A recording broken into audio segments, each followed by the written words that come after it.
All right, I just fumbled something crazy. Don't roast me. So what what had happened was, oh my goodness. So you know how when you're on a PC, you press the space bar to unpause the video or to play resume or pause. Bro, I wasn't on that tab and I pressed the space bar and it ended stream, which is absolutely crazy. But shout out to Basil. Basil had came through. Um, I didn't even realize I ended the stream, bro. That is embarrassing. But it happens. It isn't the first time.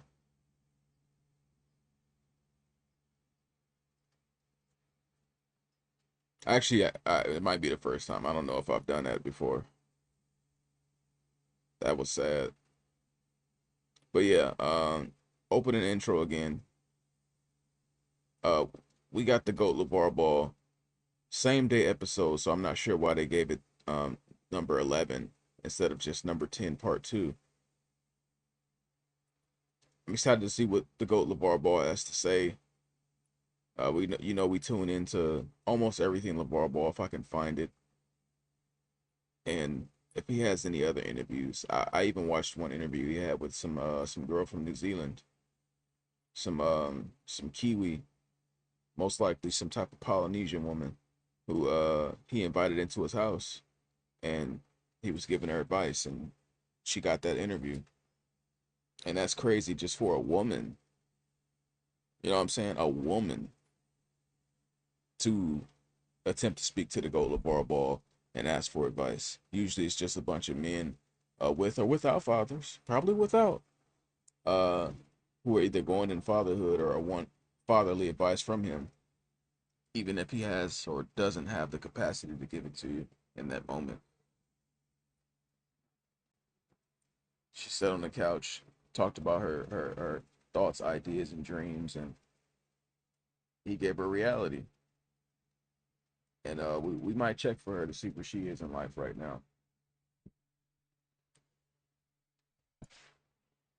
I think I did check out one of her videos where she was singing, and that's why we'll see if she took the advice. But that is crazy. As soon as Basil pops up, because I don't know when Basil will pop up. Basil pop up like every blue moon. As soon as he pops up, I accidentally end stream. Unbelievable.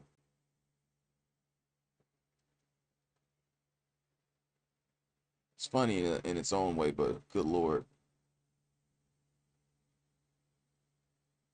See if we can wait for Rap God to pop up.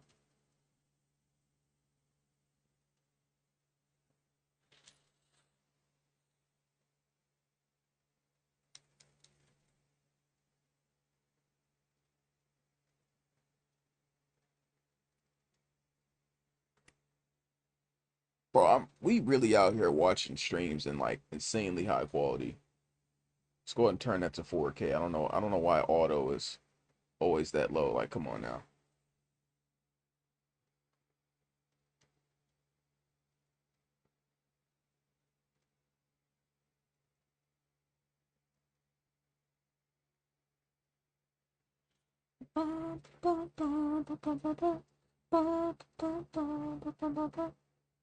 Watching it, it is what it is.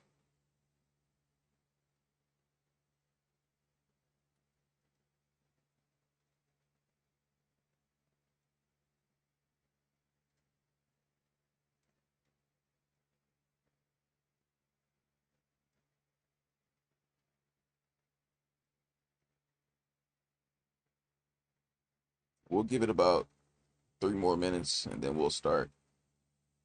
Just because I know that that stream ending abruptly kind of that threw off my fluidity right now.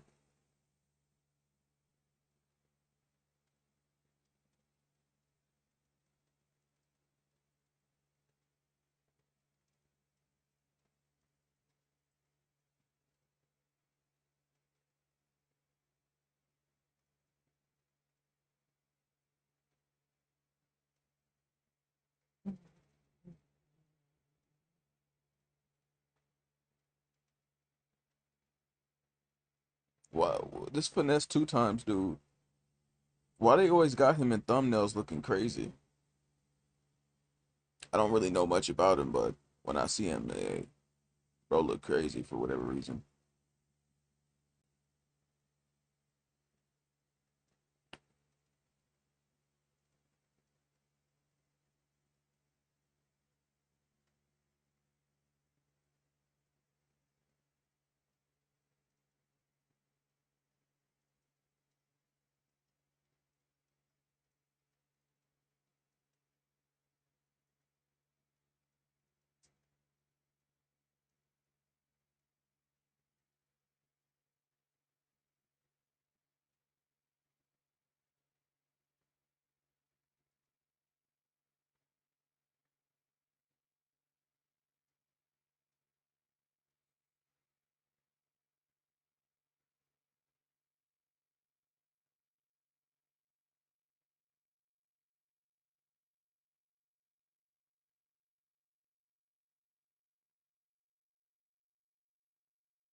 All right, we finna go. Rap God might pop up when he pop up. We just gonna do what we do normally. But my anticipation for LaVar Ball is it's at its maximum. It's peaked out, brother. It's time. As a family, it was never the headline. The world can see how good we are as a family. It's always an individual comment that's negative. Oh, Alonzo's a bust. Oh, Jello is a bad dad. Melo's reckless and only can put it off like that. Right. And that's to get folks to conversate. I got to get all my boys back together like this so we can move as a unison. Right. Become greatest. I hate that shit, Lonzo. Say something, nigga. Do you want or do you not want that? Or do y'all want or not want that? I don't hear enough galvanization. I don't ever hear Zoe be like, yeah, we need to do that. If you don't believe in it, brother, speak up.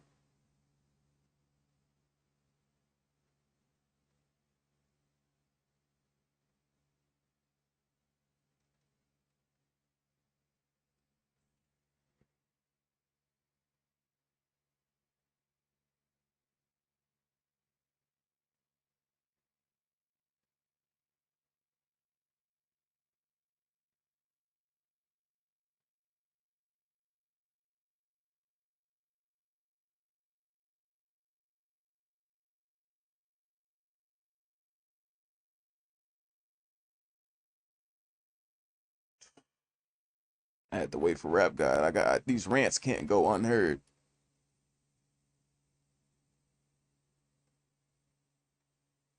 It is what it is, though. They gonna go unheard. I got to get these off my chest. I have to.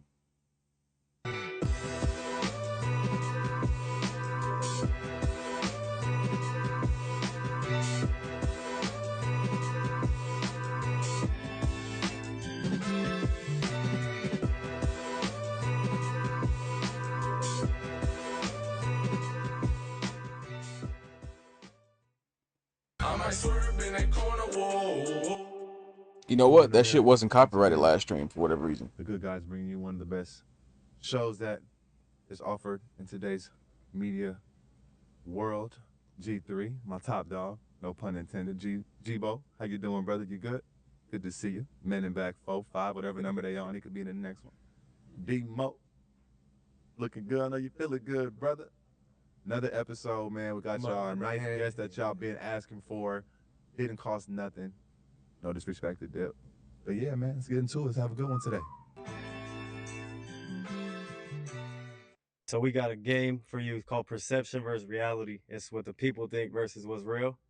The first question that they got to ask you is, it's been said that Jello is your favorite. Is that true? Jello is my favorite? Favorite son. They all my favorites. Come on. That's what they asked? Come on, man. Let me see. I hate when parents do this. You gotta have a favorite. No, Think so? No. Yeah. Here, let me break it down why it's not a favorite. This is why you have favorites. This is why you have favorites. Okay. Lonzo was the first, so he's supposed to be the favorite. He the first. Jello was most built like me and heavy duty. Listen to me the most. Melo's the craziest like me. He's the favorite. Now this is how you get favorites. Whoever make the most money is usually the favorite because they're gonna get the best gifts. So I have seven siblings in our family. 5 boys and 2 girls. You know who the favorite is? The only one that's a millionaire. Yes. That's how you get to be favorites. If you have some families and somebody's doing good, them your favorites. Right. Big Yank. Big Yank got 37 grandkids. He only talk about 3. Yo, as crushing as that is, that's facts. That's fact. Hey, I'm looking like Ant right now, just thinking like, I mean, it's a good and bad thing because he's really telling you how the dynamics of families and even favoritism really works. Favoritism is not a real thing. Favoritism is what you could take advantage of, what you could take from someone.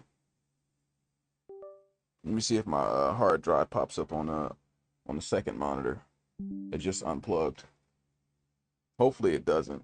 You might see some wild stuff. It didn't.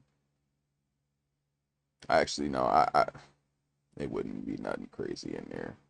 I'm not Lucari or nothing like that. But we do got some holes on it. All right. So, all I'm getting at is when you have a situation where, oh, that's my favorite grandma or that's my favorite something, it's usually for who's beneficial to you the most. And for me, that changed a lot as I got older. More so, who became my favorite people to be around was people that just tried to understand me as a human, as a spirit inhabiting this vessel. The people that spoke to me and heard the words that actually came out my mouth. And the words that came out my mouth were rebutted with words that came out their mouth that actually sounded like they could understand what was coming out my mouth. Nothing is worse than being around people to be like, oh, well, is this what you're trying to say, or do you mean this? No, I said what the fuck I said. Moving on.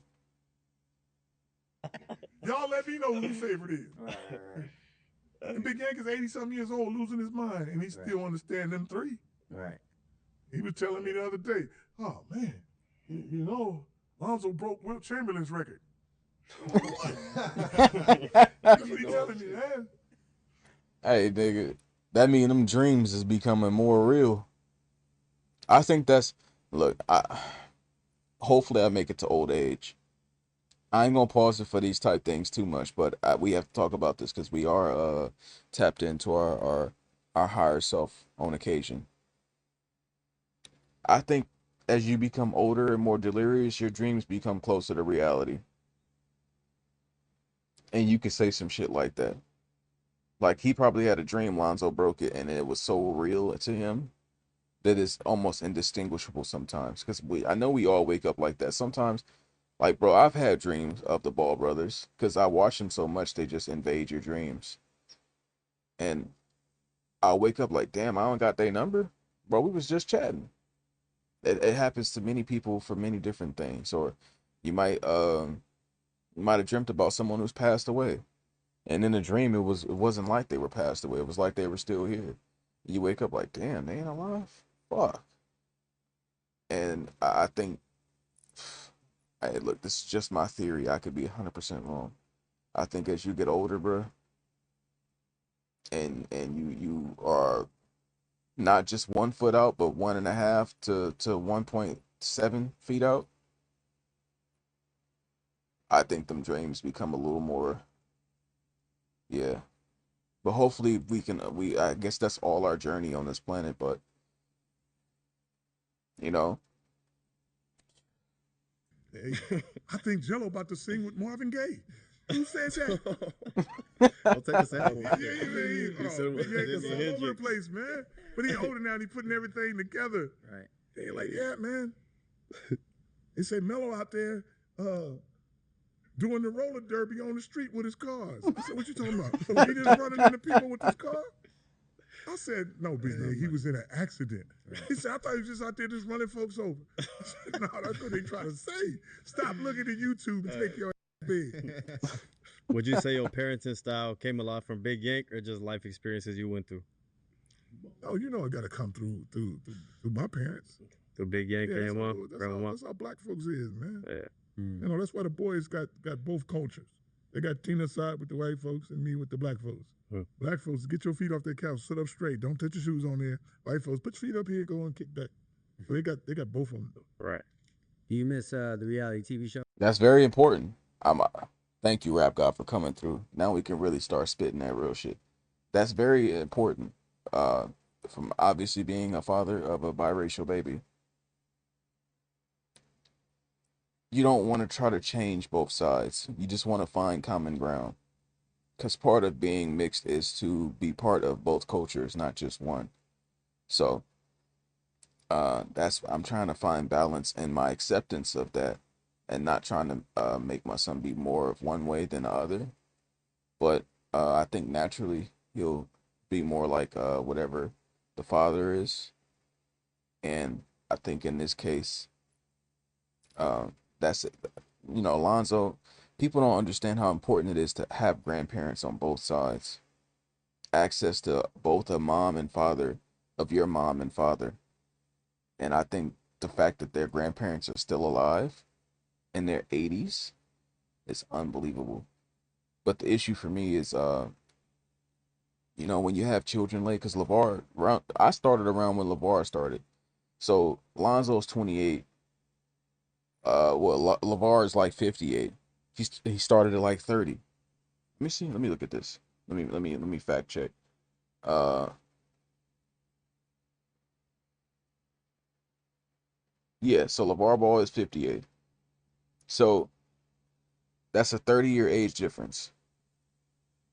And that's what happens when you have children late in life. And I'm gonna be in that same situation, assuming I'm able to live long enough. I be trying to tell young niggas, bro, have your children in your mid 20s, or even if you are consistently working in your early 20s, because nothing's more painful than knowing as a man, as you get older, you could potentially pass away from some bullshit and not have access to your children. And you niggas, you only can peer through the spiritual portal for 0.2 seconds to see what's going on. So I would recommend, if you have the chance, bro, have your kids early. Because not all of us, LeVar Ball, let's just say this, if he had succumbed to what he was going through with diabetes, right, he would be gone. But his spirit still felt like he had more to give them. Some of us don't get that opportunity to fight back. Some of us leave in our early 50s, late 40s, especially if you black. Imagine them all fatherless right now. Jello, Mello, and Zoe. Same niggas. Them niggas will be in shambles because they felt like they had more time, and that's what your children are gonna feel. That's the thing. It's not even just for yourself to have 100% influence. It's about what your children gonna need. When you've been influential their entire lives, uh, it's more.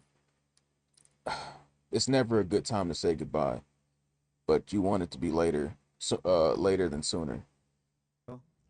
No, I don't miss nothing, man. You know I don't. You just keep moving forward. I just big bro. keep Right. going Keep forward going. with my thing. The reality is we're gonna keep going. Right. That's the reality. But I don't think, a lot of people keep saying, "Oh man, you guys should have All in the Family again with reality show." I said that ain't gonna work. Mhm. Everybody's spread out now. It ain't like these dudes are 16, 17. I'm just like, hey, let's go. Right. I ain't doing that. And it's too many dynamics Mhm. now to be All in the Family. Mhm. It's everybody older, got their own little family. I also got to deal with this. A couple of women and kid, whatever. You got to travel here. Shallow, a few women over. Hey, couple of women and a kid. Hey, yeah, yeah, yeah. Call these niggas situations out. Deal with this. A couple of women and kid, whatever. You got to travel here. Shallow, a few women over here. Nello, same thing. So it's not going to be. I'm dealing with the brand. And Yep. Tina, I don't know what she doing. We all over the place. Right. It's not like hey, let's all go vacation and have All in the Family. Right. So it's not going to work now because the dynamics of everybody doing so much now and growing up at the same time. Mm-hmm. You can have a reunion. Right. That's about it. Let me see what is there. That's What's the true, one though. headline that you read about your family that you didn't like? The one headline. Yeah, that you read about your family. Hey, as a family, it was never a headline. Mm-hmm. As a family, Right. the world could see how good we are as a family. Right. With the unison that we have, the success that all of us have. Mhm. So it's never been nothing where it said the Ball family is raggedy as hell or they did this or this, that. It's always an individual comment that's negative. Right. Oh, the father talked too much. Mm-hmm. Oh, Alonzo's a bus. Oh, Jello is a bad dad. Melo's reckless and only could put it off like that. Right. And that's to get folks to conversate. But as a group, that's what I'm doing today. Okay. Which is I got to get all my boys back together like this so we can move as a unison, Right. become the greatest, to make billions. Because all of us together, monstrous. By ourselves, we okay. Yeah. But when people see that thing together, like I said about the triple Bs, whether the boys is wearing it over here or not, it's always going to be each one of them Bs represent one of my boys. So that family brand is never going nowhere. Mm-hmm. People can say what they want on the outside. Oh, they triple Bs, they're always going to be my boys. When you think of like NI, Do you niggas agree or not? I understand you want to let them talk. I'm 100% for that. But do y'all agree? Do you want to come together as a family and dominate? Because that's when y'all was dominating. You niggas are not that special as individual pieces. That goes for most people on planet Earth.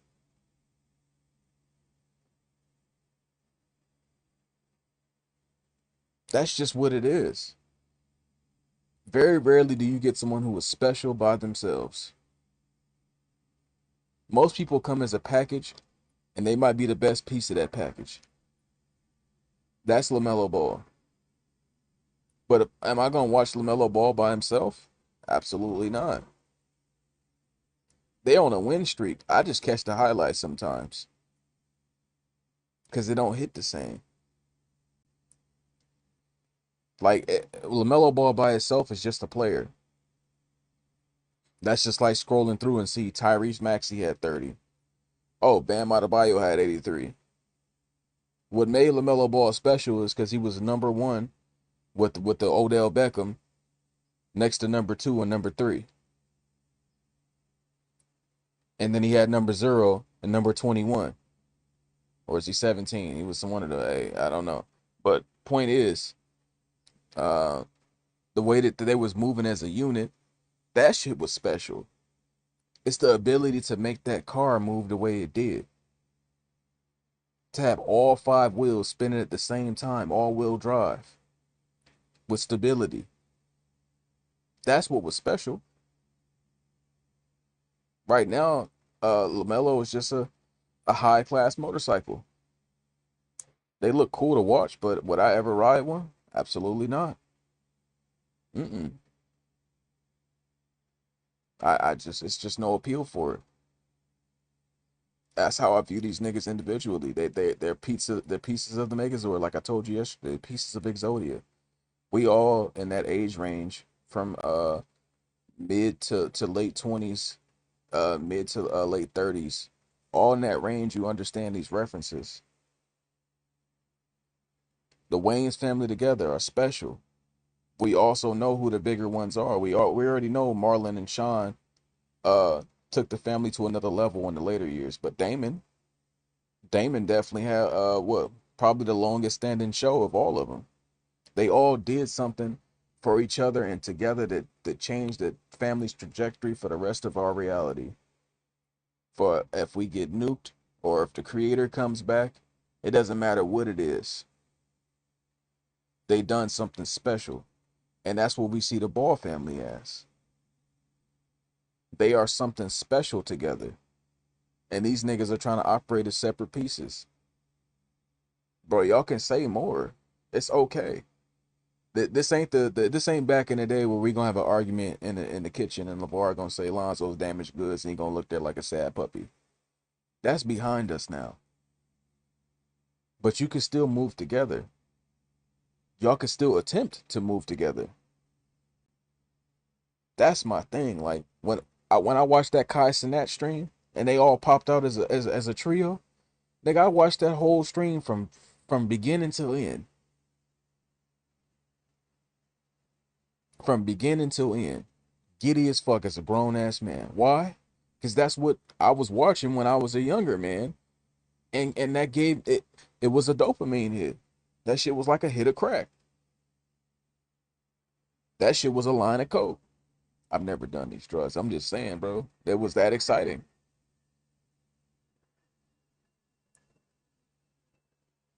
That's how hard it was hitting me. I seen Lonzo Ball coming in with a speaker with Jello and Mello next to him.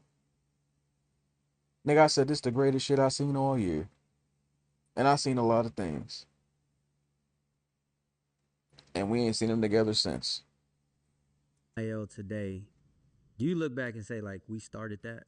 Did you guys started that? Like NIL? Do I look back and say we started? Like in a way, I think that you did. Like Yeah. I think you started. I think you started. Yeah, with the JBA and all that. before Yeah, you guys before the went on. JBA. I think I know I started. And you had them in You arenas. know real exactly arenas. when this shit started. I know. When I started taking these boys out of school and creating their own leagues, they said, man, we gotta keep these suckers. None of this NIL stuff can come until I start doing all this. Right. Not gonna do that. Yeah. And people used to ask, well, oh, how about the NIL? If Lonzo and them, they would have been making a killing. And we would have had a whole different route because they would have made so much of the why go pro. Right.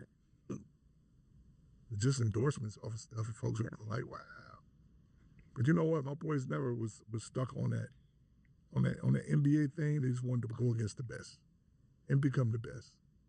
But the money, that stuff gonna come. It's gonna do its thing. But as far as winning and going to that next level, that's why I asked some of these youngsters today. I said, man, why you want to go to the league?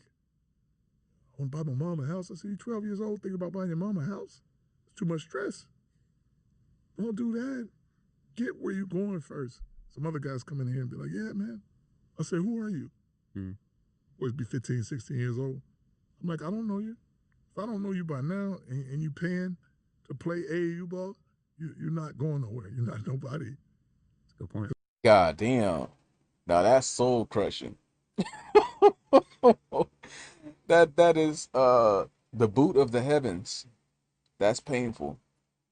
But one thing I will say is when I get my son involved in things when he's able of age, the goal will be the best.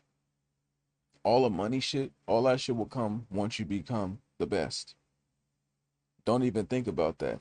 We doing this for the love. We doing this for what come with it, which is the recognition and the respect of being the best. The work you put in, the dedication, it's all gonna pay off in its own way. But a lot of black families, we come from nothing. So when these niggas start hooping, these niggas got nothing but stress, like he said. And we got our mom's dreams on our shoulders. We worried about getting her a house before we get ourselves a house. The culture is backwards as fuck. Life is supposed to be a situation where the children are being put on by the parents. instead of the other way around. But that our cultures are so our black culture specifically is so backwards. That shit don't really exist. You never hear about the white player talking about, yeah, I had to get my mom a house. Even if they don't come from poorness. It's just not their story. I'm gonna say even if they come from poorness. All them niggas ain't rich and well off. You know what I'm saying? All them niggas ain't coming from Ivy League schools with bread. But the white man's story is never that, oh man, I had to get my mom a house. I had to take care of granny, this and that. They just allow themselves to fall into that role naturally. But in black culture, that hey, once you start being successful, nigga, them hands, it's gonna come like Shigaraki. That's how many hands you gonna get. And them hands, if they not getting nothing in return, are reaching out to destroy you. And that's the worst part about it. And I hope that we can fix that as a culture. Just to understand that you got to support your child to support them. They gonna give you what they give you because you gave them what you gave them. You don't gotta ask for it. They already gonna know because you gave your heart and soul to them. You don't think they can feel that? I know it. My son as a baby can feel it, which is why when I'm around, when he cries and reaches out for me, I'm not doing nothing special. I'm just giving him my love. And he can feel it. It's not like everybody else. Everybody else, you put a tablet in front of them, put the TV on. No, I'm talking to him, I'm interacting with him. People can feel that. They're gonna give back to you what you give to them. Because once you got to pay for AAU, you're not good. Not good enough. Yeah. You can't. If you want an AAU team, you shouldn't be paying a dime. If you that dude, you that dude, you ain't paying a dime. I do not. That's a fact. You know? We need you. Yes. Yeah. Shoot, I'm trying to tell you. You know what I mean? Folks are trying to get with y'all. Jello will be on y'all team. Right. Yeah, I'm Man. asking to play. They was like, the notoriety we going to get is We had our unreal. neighborhood team, though, pretty much. Because I always told Lonzo this. You said Jello reminds me so much of you. In a way, yeah. Cause Jello, I would say, is the most South Central. Like even though he's from Chino Hills, he's adopted a potential LA persona. Lonzo's more of a chill LA nigga. More of the nigga that kind of lives in the better areas, the kind of outer suburbs ish. LaMelo is also kind of like that because you come across some crazy niggas out there that live on the outside, but they not dangerous crazy. Jello kind of give you the bit of both. Like he could be cool, but he also could be crazy, like dangerous. So I said, man, anybody can win with all these superstars. So see what you can do. You're very special if you make a team Go. that's not all that gold. I don't care. Even if you draft it, you're going to go to a sorry-ass team. So it would be normal to you because you've been going up your whole life with a raggedy-ass team. So it's not. How you make Chino Hills the best team ever? Best team ever. You got to be a bad sucker to do that. Yeah. You got to be a bad dabba to do that. But one senior on Jello's the the only team, three-star I know that lead the whole California in scoring. which is Whoever crazy. top scorer is usually going to be that guy. Yeah. Well, every year. Come on. So can you break it down to the people why that Chino Hills team was better than that Montverde team they try to compare them to? First of all, yeah, come on. You know what I always tell people to say that? He's the best GM in the country. Yeah. Talk to him, Zoe. Yeah. Game 2. We already beat them. We did. We want to know it against them. They better go play one of these teams now. Yeah. It was there's like no way. high school is like, because in AAU, if you play the best kids, they all on one team. So high school, you're not about to get them all on one squad like that. Like we probably was the only AAU squad that had literally our high school team was our AAU team. Yeah. With nobody else coming in. Like, Yeah. you're not gonna really find that. No. So I feel like that put teams at a disadvantage already. Yeah. Personally. Yeah. Well, I mean, that Mount Verde squad that we played had 2 NBA guys on it, right? We had 1 freshman, 2 juniors, or 2 freshmen, Two freshmen. 2 juniors, and 1 senior. This is what I say. I said this before about Montverde at that time. Like, they was big as hell. Like, they had the footers and shit, but their best player was a sophomore. RJ. Yeah. Yeah. At that point there, I'm like, I'm the senior, so Right. Like, I'm about to play the whole game. Right. I was never worried about Montverde. Honestly, the only thing that worried me when we played that tournament was just the shot clock. That was the worst shit. That's the worst thing. Because it got to the point, even in the championship, where they were just holding the ball at half court for a minute or two. That was the only game we actually had to deal with. Yeah, I'm like, they literally held the ball all the time. Yeah. And then the first thing we played is because they can run with us. Yeah. But other than that, I was like that tournament wasn't. I mean, it was a big tournament, but Yeah. I know people was stuck on that Montverde name, but They stuck on the Montverde. I was never really at work. When you say Cade and them, who was them other M's? That would have been We would have murdered them. We would have murdered them. The reason being is, I always tell people when they come in here and they like to add a little joke. Montverde, what 2016? I said, come on. I said, first of all, does anybody in here know how to drive? And a couple of them raised their hand. I said, have you ever? What the fuck? Bro, is the internet tripping? What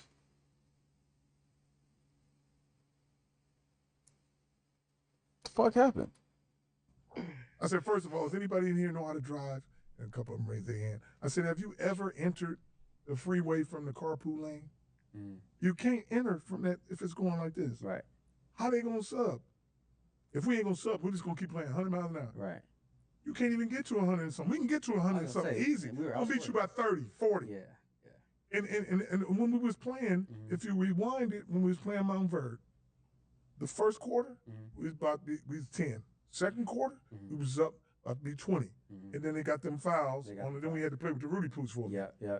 And they came back. They came back. But if we was going to do that, we'd been up 30, 40. We ran. Hey, don't call them niggas really close. Hey, bro, they subbed in and they did their job for a little bit, man. Hey, he just shit on them niggas. I love that, though. Because that's the shit I was doing. I've become a little nicer in my time. But we all know on Flight Sports TV, all them niggas is trash. I mean, they are. But like I've gained a bit more perspective as I've grown a bit more and appreciated things a bit more. Some niggas are dead ass trash for sure, but they have a purpose. You know what I'm saying? I can appreciate their purpose. Right through them. Yeah. It would have been no problem. Right. And that's why I tell people the chemistry that the boys had, they don't care who's making the shot. And you guys are going to get stuck on Melo's guarding me. No, he's not. He guarding whoever dribbling that ball. You're going to get pressured the whole game. And your conditioning ain't that good. And nobody ready to play a team that fast break every time. And you know what's going to happen? Same thing we did to modern day. Your coach, who been coaching y'all all your life, can't coach. Because we're going so fast, how could McKnight call a play or say anything? You just sit over there dumbfounded like that. Ain't nothing you can't coach against that. They did smack modern day. That was a massacre, man. I remember. I couldn't wait for that game. That was crazy. It was at Ayala High School, right? Come on, and what did the coach tell you before the game? How good they was and all that. He was telling me to worry about that 167 dude from Hawaii or some shit. Oh, you gotta watch out for him, man. I hope you guys are ready. I like, Coach, don't even worry about none of this shit. Just go into the game. Watch this. I knew we was going to. Well, that was a different feeling. That was fun. We almost got 180, 200 on him. I mean, if you look at that team in high school, you're not like with a normal shot clock, 24 seconds or whatever, you're not beating that team. No. We wasn't the biggest, but like, you got to, like, Eli and G are both 6'5" in high school, benching damn near 300 pounds. Yeah. And like, those are our wings. Like, come on. Then we had who's a freshman, but he's still 6'9", 6'10". Like, you're not about to just go in there and just go finish on him all types of ways. No. And you got Melo that. See how LAVAR Ball has nothing to say about Big O? I don't know why, but actually, no, I do know why. Whenever that Chino Hills thing happened, when Melo left, and Big O wanted a bigger role at Chino Hills to secure that USC scholarship, that rift, bro, that's that Scorpio shit they would say. That's that Drake shit. Them niggas hold grudges for the rest of our realities. But I know that from when I mentioned Big O on Flight Sports TV, and he immediately shut that shit down. He do not fuck with him. Not in a way of, at least from what I can tell, in the way that he just seen how he commented on Eli. That was jubilation and appreciation for what Eli had sacrificed, and he stayed true to the journey and the vision and the plan. And he got what he can get out of it. Big O changed that plan up. That nigga said, hey, I'm gonna need a bit more shots, man. This ain't the LaMelo show. And that shit fucked up the whole plan for real. Had LaMelo and Lithuanian shit. Had that nigga coming back to Spire. You know what I'm saying? I think that has some sort of resentment there. Just listen to it. You know what I'm saying? I pick up on people and I read things very well. Why? It's not any form of intelligence for real. It's just you just have to be aware. You have to know what happened, and you got to know how a human being could react to that. Not beating that team. No. We wasn't the biggest, but like you got like Eli and G are both 6'5" in high school, benching damn near 300 pounds. Yeah, see? And Happiness. Like, those are our wings. Like, come on. Then Watch the big O. freshman, but he's Silence. Still 6'9", 6'10". Like, you're not about to just go in there and just go finish on him all types of ways. No. And you got Melo that could do everything. He's just small, but he could dribble, shoot. Yeah, we did that. You heard that? And he ramped back up. He was high. Can you see it? Like a chart. A damn what's that shit called? Stock chart. It went up. Eli and Jello. Big O, it dropped. Stocks fell 10,000%. Melo, stocks went right back up. I read shit like that. I have a very good read of people. And that's why I think I'll be good. Like, hey, I might have a Filipino Ball brothers at some point. You never know. But all I'm really trying to say is this. I would like if that was confirmed so niggas could talk it out. Let's talk, man. Let's have a conversation. Like I'm tired of people and men in this current world. The only way we gonna fix this reality is to get over our grievances. It's a bunch of niggas with problems. They refuse to talk. And niggas hold on to that smoke and that anger. We don't need to hold on to that, man. Find that godliness in your heart. Have a conversation, whether you agree or disagree. But at least you'll respect the man more afterward. But I definitely just listen to it. You know what I'm saying? Listen to it. It's a chart. Eli and Jello went up. Big O, even though Lonzo's talking about some crazy feats, 6'9", blocking shots, you ain't just gonna score on him. Quiet the whole time. Woo, dropped off. Mention of Melo, you heard. Look, 300 pounds. Yeah. Threes. Nigga, I'm not crazy. No. We wasn't the biggest, but like you got to like Eli and G are both 6'5" in high school, benching damn near 300 pounds. Yeah. Threes. And like those are our wings. Like, come on. Then we had who's a freshman, but he's still 6'9", 6'10". Like, you're not about to just go in there and just go finish on him all types of ways. No. And you got Melo that can do everything. He's just small, but he can dribble, shoot floaters, pass, steal. And then you have a guard that can do everything. So it's like I don't really, when people ask me that, I think we had the best team ever in high school. Because in high school you're probably only gonna have 2 guys that are good. You're not gonna have 5 guys out there that's running and shooting and doing it. Not like that. Not at a pro level like that. You gonna have 2 guys. That's it. Maybe 3. Well, maybe. Here's another big piece which nobody understands. I'll bring it out. It ain't been brought out in years. Is Demo going to convince the coach? Hey man, just let him go, dog. Because he was by himself. I know he was thinking a lot of times. And Demo was young back then, saying, no, just let him do. What the fuck is happening with the video? He was thinking a lot of times. And Demo was young back then, saying, no, just let them do what they do. Yeah. I know he was going after every practice. Because the way y'all practice was not the way you're supposed to practice. You're supposed to do 20-something drills. You're supposed to do all this stuff, but y'all was mostly playing. Playing all the time. You were running. That nigga had us doing 25. No baskets, just a straight run. He said, Because of your son, because of your smaller son. Yeah. I mean, the idea was basically to take the same system that you guys were playing in and practice that way. Yes. Like, I didn't believe in drilling you guys to where you're taking just some Rudy Poo shots you're not gonna take in the game. It was like, let's get up and down, and then you guys were super conditioned because then you're going home running on a hill, and then lifting more weight. So there's nobody in the country that was doing that. You guys were running like suicide 17s. You guys were so much in shape. You guys were running past everybody. That was the idea. Yeah, that was different. That was a different. I think Niggas couldn't just come on the team. That's what I'm saying, bro. He was hella silent when Big O was mentioned. I don't think I've heard him talk about Big O since I've been watching LaVar Ball interviews since what 2016, nigga. And I wish we could clear that because Big O still fucks with them. He was on the show. He was on the Way Show before they changed it, and you could see the way that he felt love and passion talking about his high school days playing with these guys. So I believe that they all could try to play together at some point as an adult, but uh, I'll talk about it in a bit.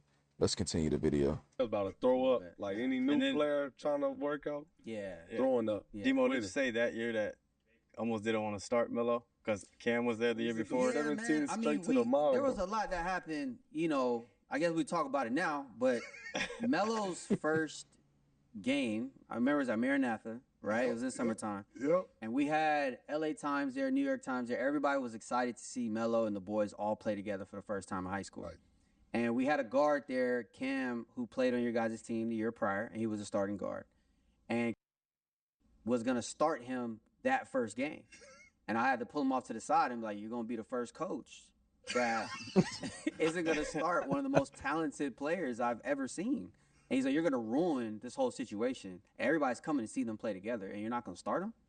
And then, you know, I love Cam. Cam, I love you. But I was like, this is just more special. This is like a once-in-a-lifetime thing. You have to do this, right? Mm-hmm. And me and were going at it at war, and then he started them, and the rest is history. But that wasn't going to – he really wasn't going to do it. And even in City of Palms, he didn't believe in letting you guys go or the system. And he was just worried. He was worried. Because we never seen it before. Y'all – I don't believe you can survive with that type of worry as a man. You have to logically process things. If I'm looking at something, this is why I was able to tell people that, hey man, Klay Thompson is special. When they was all just, and I still say this because, you know, people are just Steph Curry fanboys, and most people are just straight NPC. They can't see special talents in someone unless it's obvious.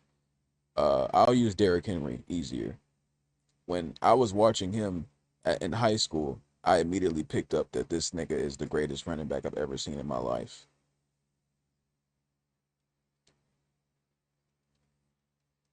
Nobody else believed that. Not even the rankings. They had Leonard Fournette ranked above him. I said, nah, this nigga is 6'3", 237. The fastest, the biggest player on the field. And he has field vision as a running back. And he don't get hurt. You really can't beat that. He don't get hurt or tired. But you would have to get tired to get hurt. He don't do either of those things. Went to Alabama, pretty much the greatest thing we ever seen at running back. NFL, he's what? Probably by the time he ends his career, probably the greatest running back we ever seen. One of them. He's going to be up there. I was able to identify that, and I seen that in the Ball brothers when it was obvious, obviously. But most people still deny it. How can you deny it if your eyes is telling you you ain't seen nothing like this before? You've never seen a nigga diving out of bounds and throw a full court pass with 100% accuracy. Nigga, I've never seen that shit in my life. Why would I deny it at that point? If I just seen something I never believed was possible for a human, why would I now say, nah, that shit wasn't nothing? You've never seen it before. Like, I'll use this for Klay Thompson. When he scored 37 points in a quarter, I've been telling people how amazing he was. I'm like, bro, Klay Thompson is like that. They just want to talk about Steph Curry. Oh, he all right. He can't do shit but shoot. I'm like, bro, he played defense. He made good passes when it's time. He got IQ. He was dunking on niggas at that time. Then he scored 37 in a quarter. Nigga, I was crying. Because I'm like, I've been trying to tell you, nigga. But point is, bro, you can't really have conversations with most people. How about this one? We flipping the narrative. This is why you can't trust and fuck with most people. That coach seen something special and he was still worried. Nigga, get the fuck out of here. Gonna do it. And even in City of Palms, he didn't believe in letting you guys go or the system. Fuck out of here. He was just worried. He was worried because we never seen it before. Because we lost a year prior playing a It's not certain the way. We didn't have that. We didn't have that person. Didn't have It's the not the personnel, same though. It's right? not the same dogs for So sure. when you guys played in the summertime, I remember all three of you guys scored 92 points. Remember you guys all scored 90, all three of you guys together in the summer? When that happened, the whole nation was like, oh yeah, nah, you gotta let them go. Just let them go. Let them play however they want to play. The season before, you guys lost the state championship game.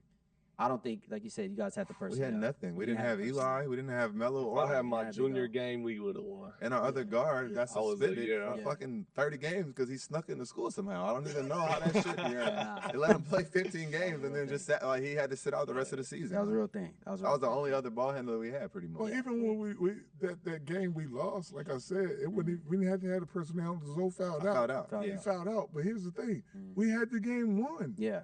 Dre got the rebound. Yeah. And then when he took it from his ass, that was game right there. Yeah. How mad were you driving back home that day? 'Cause I remember the day you came into that locker room. I said, oh shit. Man, I was like, he was right there, man, to finish that thing off. And I was like, Dre, I was telling my brother, I said, yo, soft ass son, man, that's fine, you know. This man, I said, I thought he was better than that, man. He had the rebound. Just hold it. They took it from his ass. He ain't on that. Every time I look at him about that, I said, you know your son cost us that, right? We supposed to go 2 in a row. I ain't gonna lie, we all did something wrong that day though. Man. That was a long car ride. That was a long last like 5 minutes of that game. I was there, so I just fouled out. I remember Melo saying, he's like, if I get on this team and when I get here, we're not losing another game. Honestly, we had Melo out the stands right there at 8th grade. We would have been He's like, solid. we not We would have losing. won. We just needed someone to dribble past half court. That's it. That's a fact. Waste some time. Niggas was panicking, throwing the ball away. Yeah. Like, dog.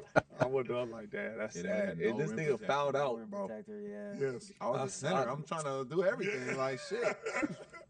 He was doing everything, though. Okay, we got to take a quick break. Better's got the pod today. And honestly, I want to talk about this one because I feel like people are sleeping on what this app really is, Most people thinks it's just picks, like a fantasy app. right? And it's way more than that. It's picks, sportsbook, arcade, and casino, all under one roof. Like, I deleted a bunch of apps off my phone when I started using it. That's the super app thing. Everything you want as a sports fan, one place. And even within the picks, like multipliers alone make it worth it. You can win up to 10,000x on your entry. It's not a typo. 10,000 times. And they got this thing on 2-pick lineups, a mystery multiplier, where you lock in your 2 players and the multiplier is hidden until you submit. You might get something way higher than you expected. There's nothing like that anywhere else in the industry. The max everyone else offers is nothing compared to the max that's Better is offering. And the other thing is, it's not hard to use. I know some of these apps feel like you need a manual. Better you just pick up and play. Make your picks, set your lineup, and you done. And right now, they're making it a no-brainer for new users specifically. You download the app, you get 2 no-sweat tokens, each one worth $100. If your lineup loses, the token kicks in and get your money back as Better bucks. So your first 2 entries basically come with a safety net, up to $200 back if things don't go your way while you're learning the app. Which means the only thing stopping you from downloading is you. Facts. Search Better in the App Store. BETR. Create your account, grab some tokens, use those picks, and use code BALL. No sweat. All right, let's get back to it. We're doing a rapid fire? Rapid fire. Before we get into the rapid fire, I just wanted to say this, bro. What happened to like mobile game ads? All the ads now for adult level podcasts is just straight for Viagra and betting. And sometimes mental health. Like, damn, bro. Like, we don't got ads for nothing else. Sell me a knife or something. Sell me some pots and pans, brother? Fuck.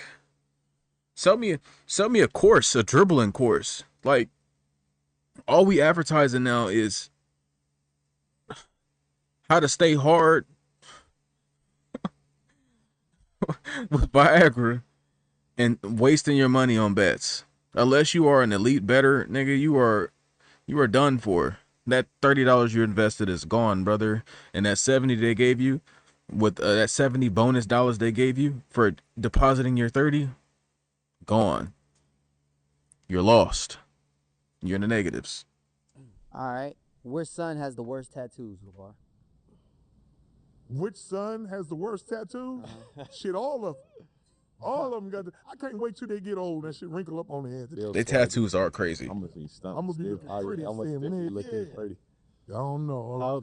They were crazy, but I knew Jello. He's gonna start take it to another level. All that shit on, and then I knew Mello was gonna be like, "Oh, you think you got this? What's this?" I really don't understand why these niggas are that blasted. There's one thing to get tatted, and there's another thing to get blasted. These niggas are blasted like mentally ill niggas. They blasted like the bitch that got mental problems. They blasted like the niggas that are a part of gangs. Why are these niggas tatted up to the necks? What the fuck happened? I don't know what happened. And you know he's gonna have the best most. I said, this is non-stop. Yeah. How upset were you the first time you actually seen the tats on the show? The first time I ever seen the tattoos on there, man, I was super mad. I'm like, dude, because tattoos where I'm from only mean you've been to jail, or somebody died, or what set you from. Right. So it means something like Mm. hey, got some drops or some stuff. Rest in peace. Nigga died.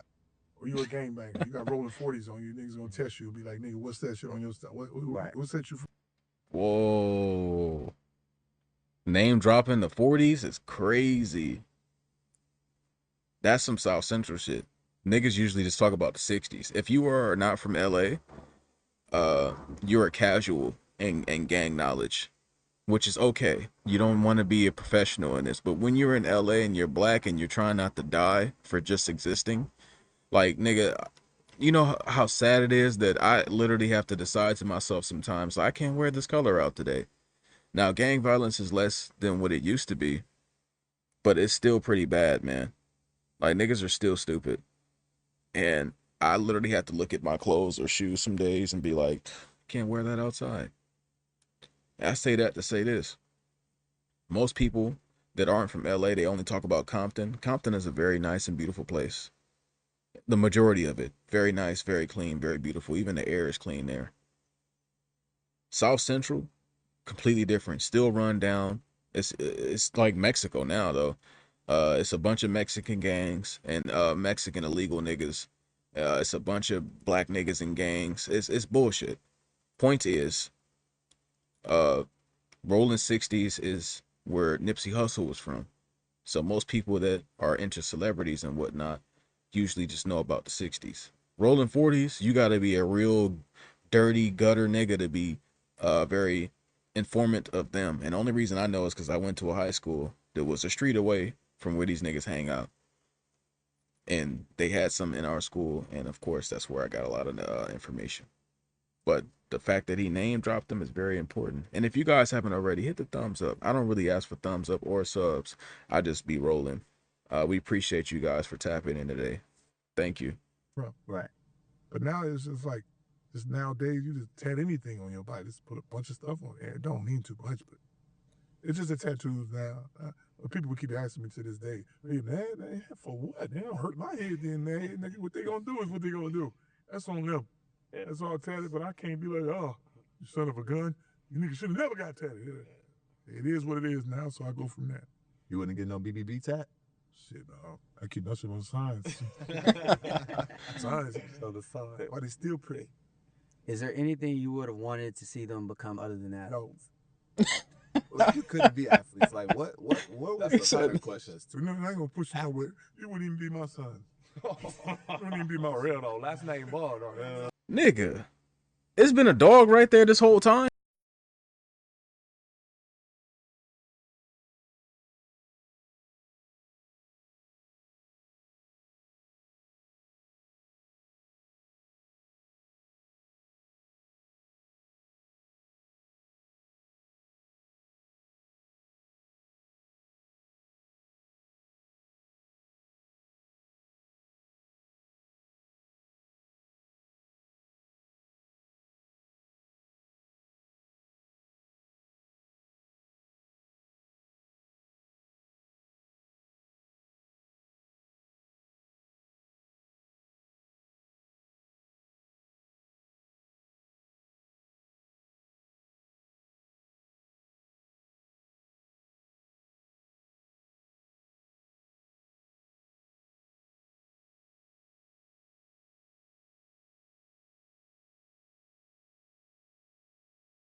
back.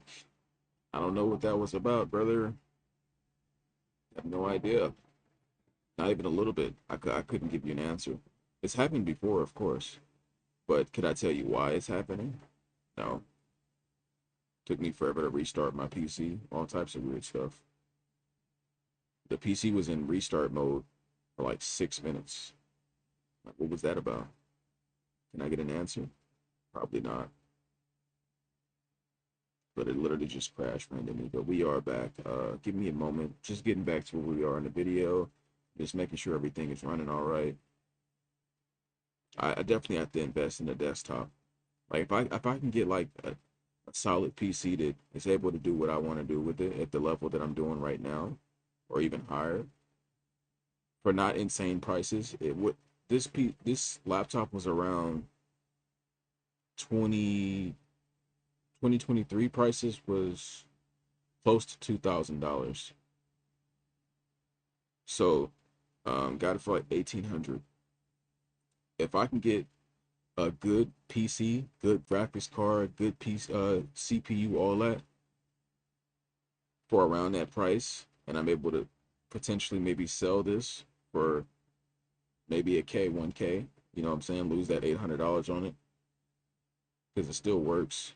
Um, that would be amazing. Because it's no way I can keep it. If I try to invest that type of money, yeah, that's broke me the problems. But we ain't gonna get into it too much. We're gonna get right back to the LAVAR ball stuff. All right, so we ready? And you know he's winning. I'm assuming the sound is all right.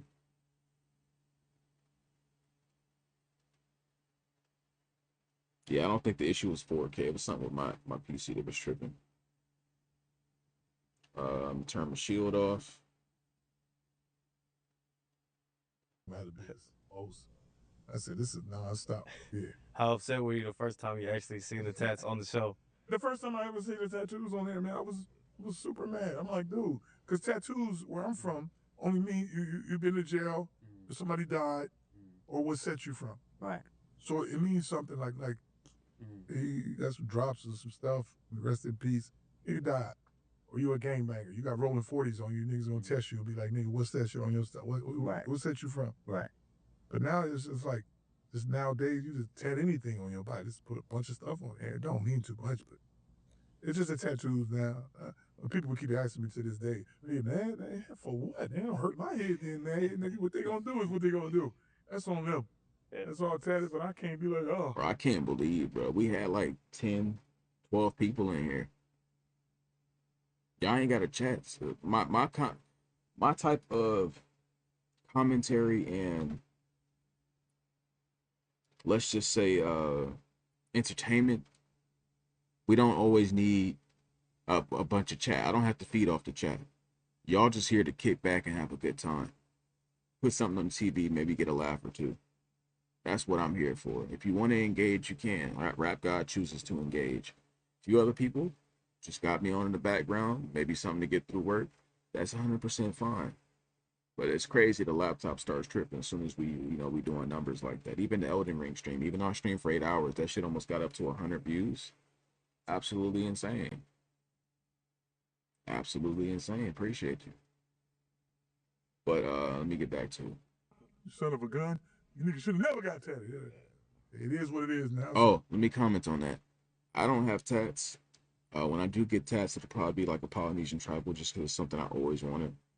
But I used to, when I wanted to get tats when I was more focused on chasing hoes and trying to look cool and shit like that. As I got older, it definitely kind of looked more stupid as far as like, why the fuck would I get a tattoo?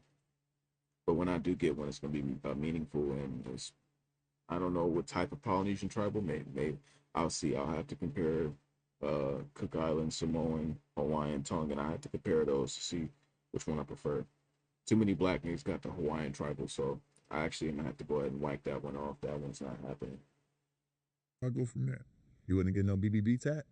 Shit, I keep nothing on signs. Signs. On the side. Why they still pretty? Is there anything you would have wanted to see them become other than that? No. You couldn't be athletes. Like what That's was a better question. No, I ain't gonna push you nowhere. You wouldn't even be my son. You wouldn't even be my real though. Last name Ball though. Say I'm like I'm 12 years old. I come home like I don't want to play no more. You wouldn't make it to 12. Send you to Noni. You taking me out? You gotta no. It won't even enter your mind. That's what He you. called that sending you to Noni. That's Tina Mama. That'd be crazy.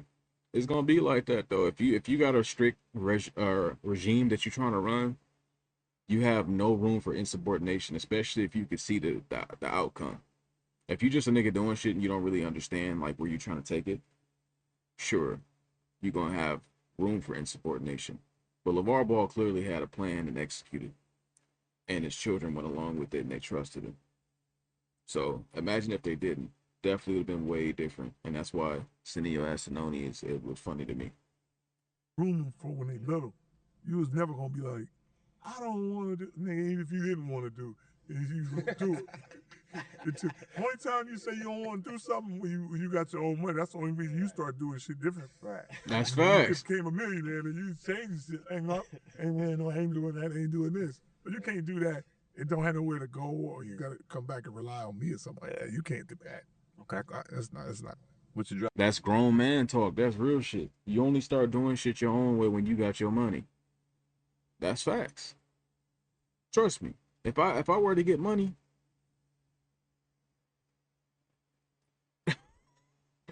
all the shit people would demand of you, fuck out of here. Right now, while you need people, you gotta listen to what they have to say. Not to say that you're being anything other than yourself, but when you have your own plans and how you like to do shit, when you have your own shit, you can afford to be a little less submissive in your ideas. You can't always prioritize what you want to do when you ain't the spearhead of the money, the finances, and making shit go. That's pretty much what's going on here. Driving around in these days, man. I know you was a car guy my whole life. I got the Maybach out there. Okay. I got the Maybach, but also, being in the double R with the top drop. I got to do that. Right. Have some fun, look at my shiny head. And I try to drive the little demon. I love that speed, man, but this goddamn kickstand make me slow down. But I'll still be driving with this foot. They can't hold me back. I was just telling them the other day, I think your Shelby truck has probably the loudest system I've ever heard in the car. Oh, that sound system's still up in there, boy. Hey, you can hear that thing from my 7 a.m. Heard it from You the hear cross. that thing? I'll be rolling. That's why I want to have fun. I get up early and turn that on. Yeah. But yeah, I'm still that car guy. You think you're harder on yourself, or you? If we got anybody that wants to comment, you get a car garage for 10 cars. What 10 cars you putting in it? I got 10 off the top of the dome. Dodge Viper, RT10, 1995, or maybe a late 1999-ish version if they have one, or 98, I should say. Dodge Viper GTS, 90s version. GTS Blue, white stripes. Dodge Viper. All right, let me. Am I gonna do this? Absolutely. Dodge Viper SRT10, 03. Maybe a red. I'll probably go with the red. Dodge Viper SRT10, 06. I'd probably go with a black with the red stripes.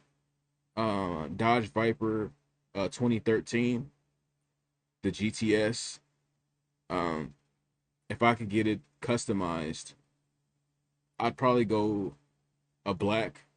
Actually, no, not black. You can't. I want all my cars to be different colored. I don't want to be one of those niggas that got all the same colors. I'll probably go with a yellow and black stripes, something simple. And I think that's 5. If I had space for just any car I wanted in our reality, I would have a. You know what? It's actually harder to name because when one of the homies I'm not cool with no more told me back in the day. He said all these cars you like, you can't even fit in. I had to remember that cars are actually made for smaller men in a lot of these situations. I always wanted a McLaren. Nigga, you were too tall and too wide for a McLaren. You would never fit in that F1. But I'm gonna put these cars in here anyway. CLK GTR, the road car version 1998. I would love to have a McLaren F1. The GTR version 2, the long tail, and a regular F1. I would love to have a Ford GT40, the ancient one, and one more car.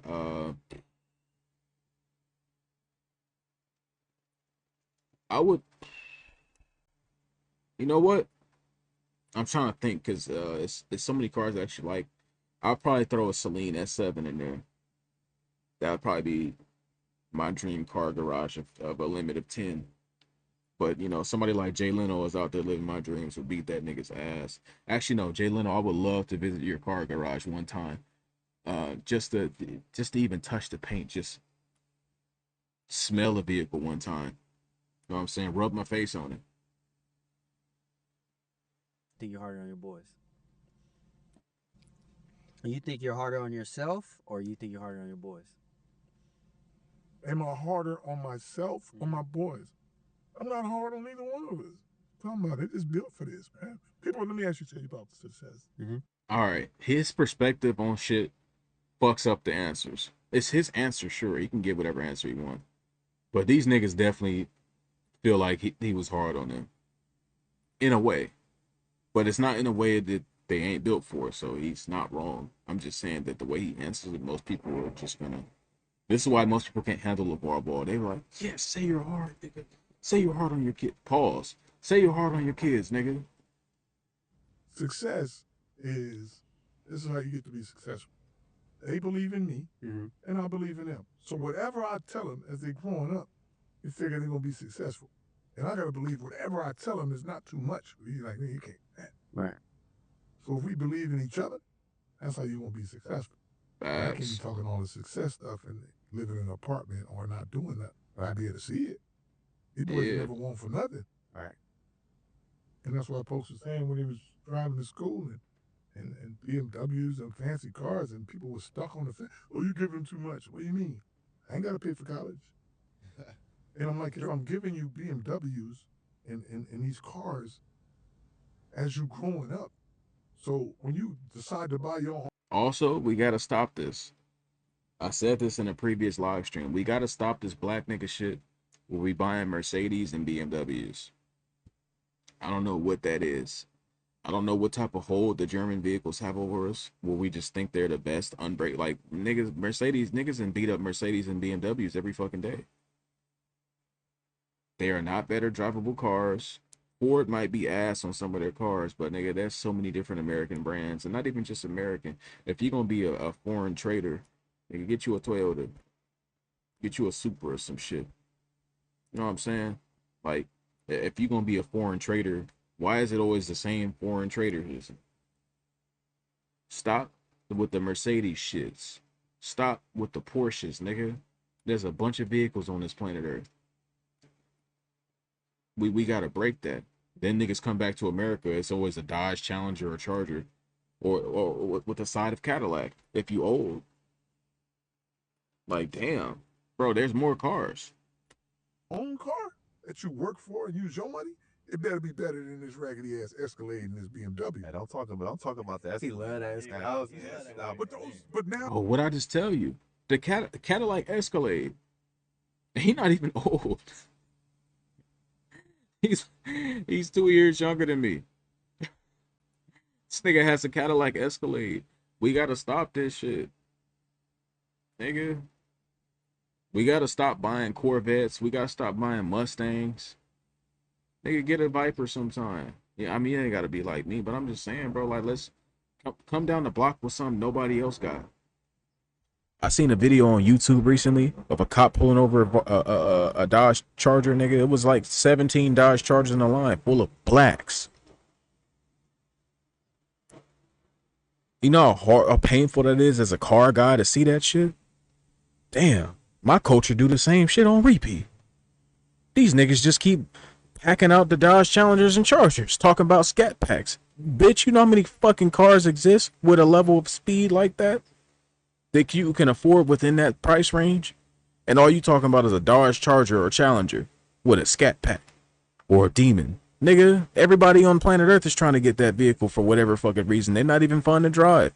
They're actually quite dangerous and heavy as fuck. And them cars are closer to drifter than racing. All right, we ain't gonna rant on this. Let's get back to the show.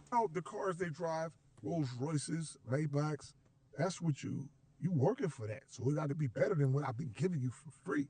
Right. You know what I'm saying? So their mindset alone is like, You had they us right. never was in awe, man.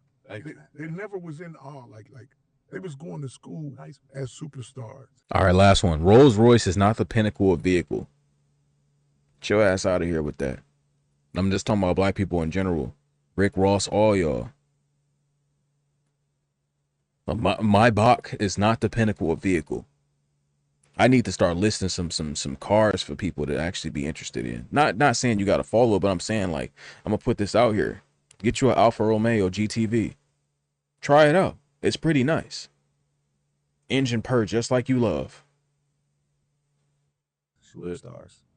Yeah. And I remember working out with the youngsters, man. And everybody said, "Oh, what car you want to give you?" And Mellow told them, "Oh, I want to get a Lamborghini." And I know everybody in the gym working out with us in the garage. He was like, "Oh, nah, you gonna get that?" And that nigga 16 rolled up in that sucker. They was like, "Hey." Oh, Yeah, that black one. It's just like this story right here, man.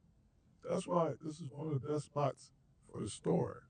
Is here you got a father who raised these kids in a town and opened up a store in the town that they raised them in.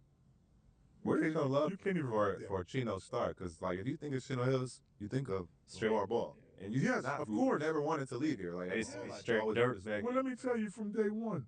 They said, I said, you know what? When they talk about the Chino Hills, I call it Chino Thrills. They talk about Chino Thrills. You're gonna talk about the Ball family. The Ball family gonna put them on the map. But the Ball family alone, we're gonna do that because when you first came out here, the dairy and the prison, cow shit, Cows. and that, Smell like shit. so to me, as I'm thinking, as I'm raising my boys, cow shit in prison ain't hard for me to beat. Right. To be the best. When you just talk about triple B's, that's gonna be easy. That's gonna be easy. Right. So that's why I was like that with the boys, because me, I can stay anywhere in the hood, ghetto. You know, white, you can't just come stay in South Central. Yep. So this was a good spot. And that's why I tell people sometimes, I say, hey, slow down a little bit. Our boys are from Chino Hills. Mhm. I'm violent. I'm from South Central LA. I just live out here. But my boys, this is they home ground right here. So this is what it was always. It's a nice place to be. That's kept secret on the fact that it's the most centrally located. You got LA County, San Bernardino County, Riverside County, Orange County. Everything is right here. You can go to the mountains this way. You go to the beach this way. You go to the city. It don't matter. Everything's right here. And what was the mindset? I have to agree. I didn't know what Chino Hills was. I stay in LA. I had no idea Chino Hills existed at all until the Ball brothers. I'm like, what the fuck is Chino Hills? Oh, it's in California. Oh, these some local niggas. And then I really got invested. Oh, LAVAR from South Central? I'm really invested. Before then, I had no idea what Chino Hills was. Turns out it's about an hour away though. Um, I would like to visit it one day, just to see what it's like. I like going places outside of LA. LA is not what it used to be, bro. I promise you, it's just like a cleaner version of Mexico City. You're gonna find tacos, bums, and dirt until you go to where all the white people are. Then you'll find all the nice shit. But then in that area, you're gonna be paying $12 for a burger with one patty. Of taking them to Chino's High for basketball? Because I know you could have went anywhere, Yes. but like, what was the mindset of going to Chino's High? I was the closest. It was around the corner. I'm going wherever closest. How early were you But I getting know at there? the time, Chino Hills wasn't like a big basketball school. wasn't a You know what I'm saying? You basketball could school. you could have went to Modern Day. You Right could have back went to to where it was supposed to be. Yeah. Right. It was just a flash in the pan. But I'm like I told you, it's because he created that for 14 years prior. Like, Right. he was literally training us all to play in high school together 1 year. Like that was the plan. Hey, Zoe, how early were you showing up to school? Mind you, we live about 2 minutes from school. This is from elementary, like, on. Right. My whole life. School don't start till 8:30 at first. We're getting dropped at about 6:30, 6:45. Like, it's mad traffic. I'm like, all right, if there's traffic, I mean, like, maybe 8, like, let's get there 30 early. Like, 2 hours early is crazy. Then we start doing recess before school. We literally just running. We telling other kids come in 6:30, 5:05 in that. When I'm getting to school, like, it's dark. Like, I don't see the sun at all. It's dark. It's dark outside. Bring a jacket. We about to play. Hey, he laughing because he know he's on bullshit. Hey, niggas drop you up early to school. They trying to get back to their life. Go back home, take a nap. You never know. Have fun with the wife. Go out somewhere. 2 hours early is crazy, bro. I would just go ahead and make that clear.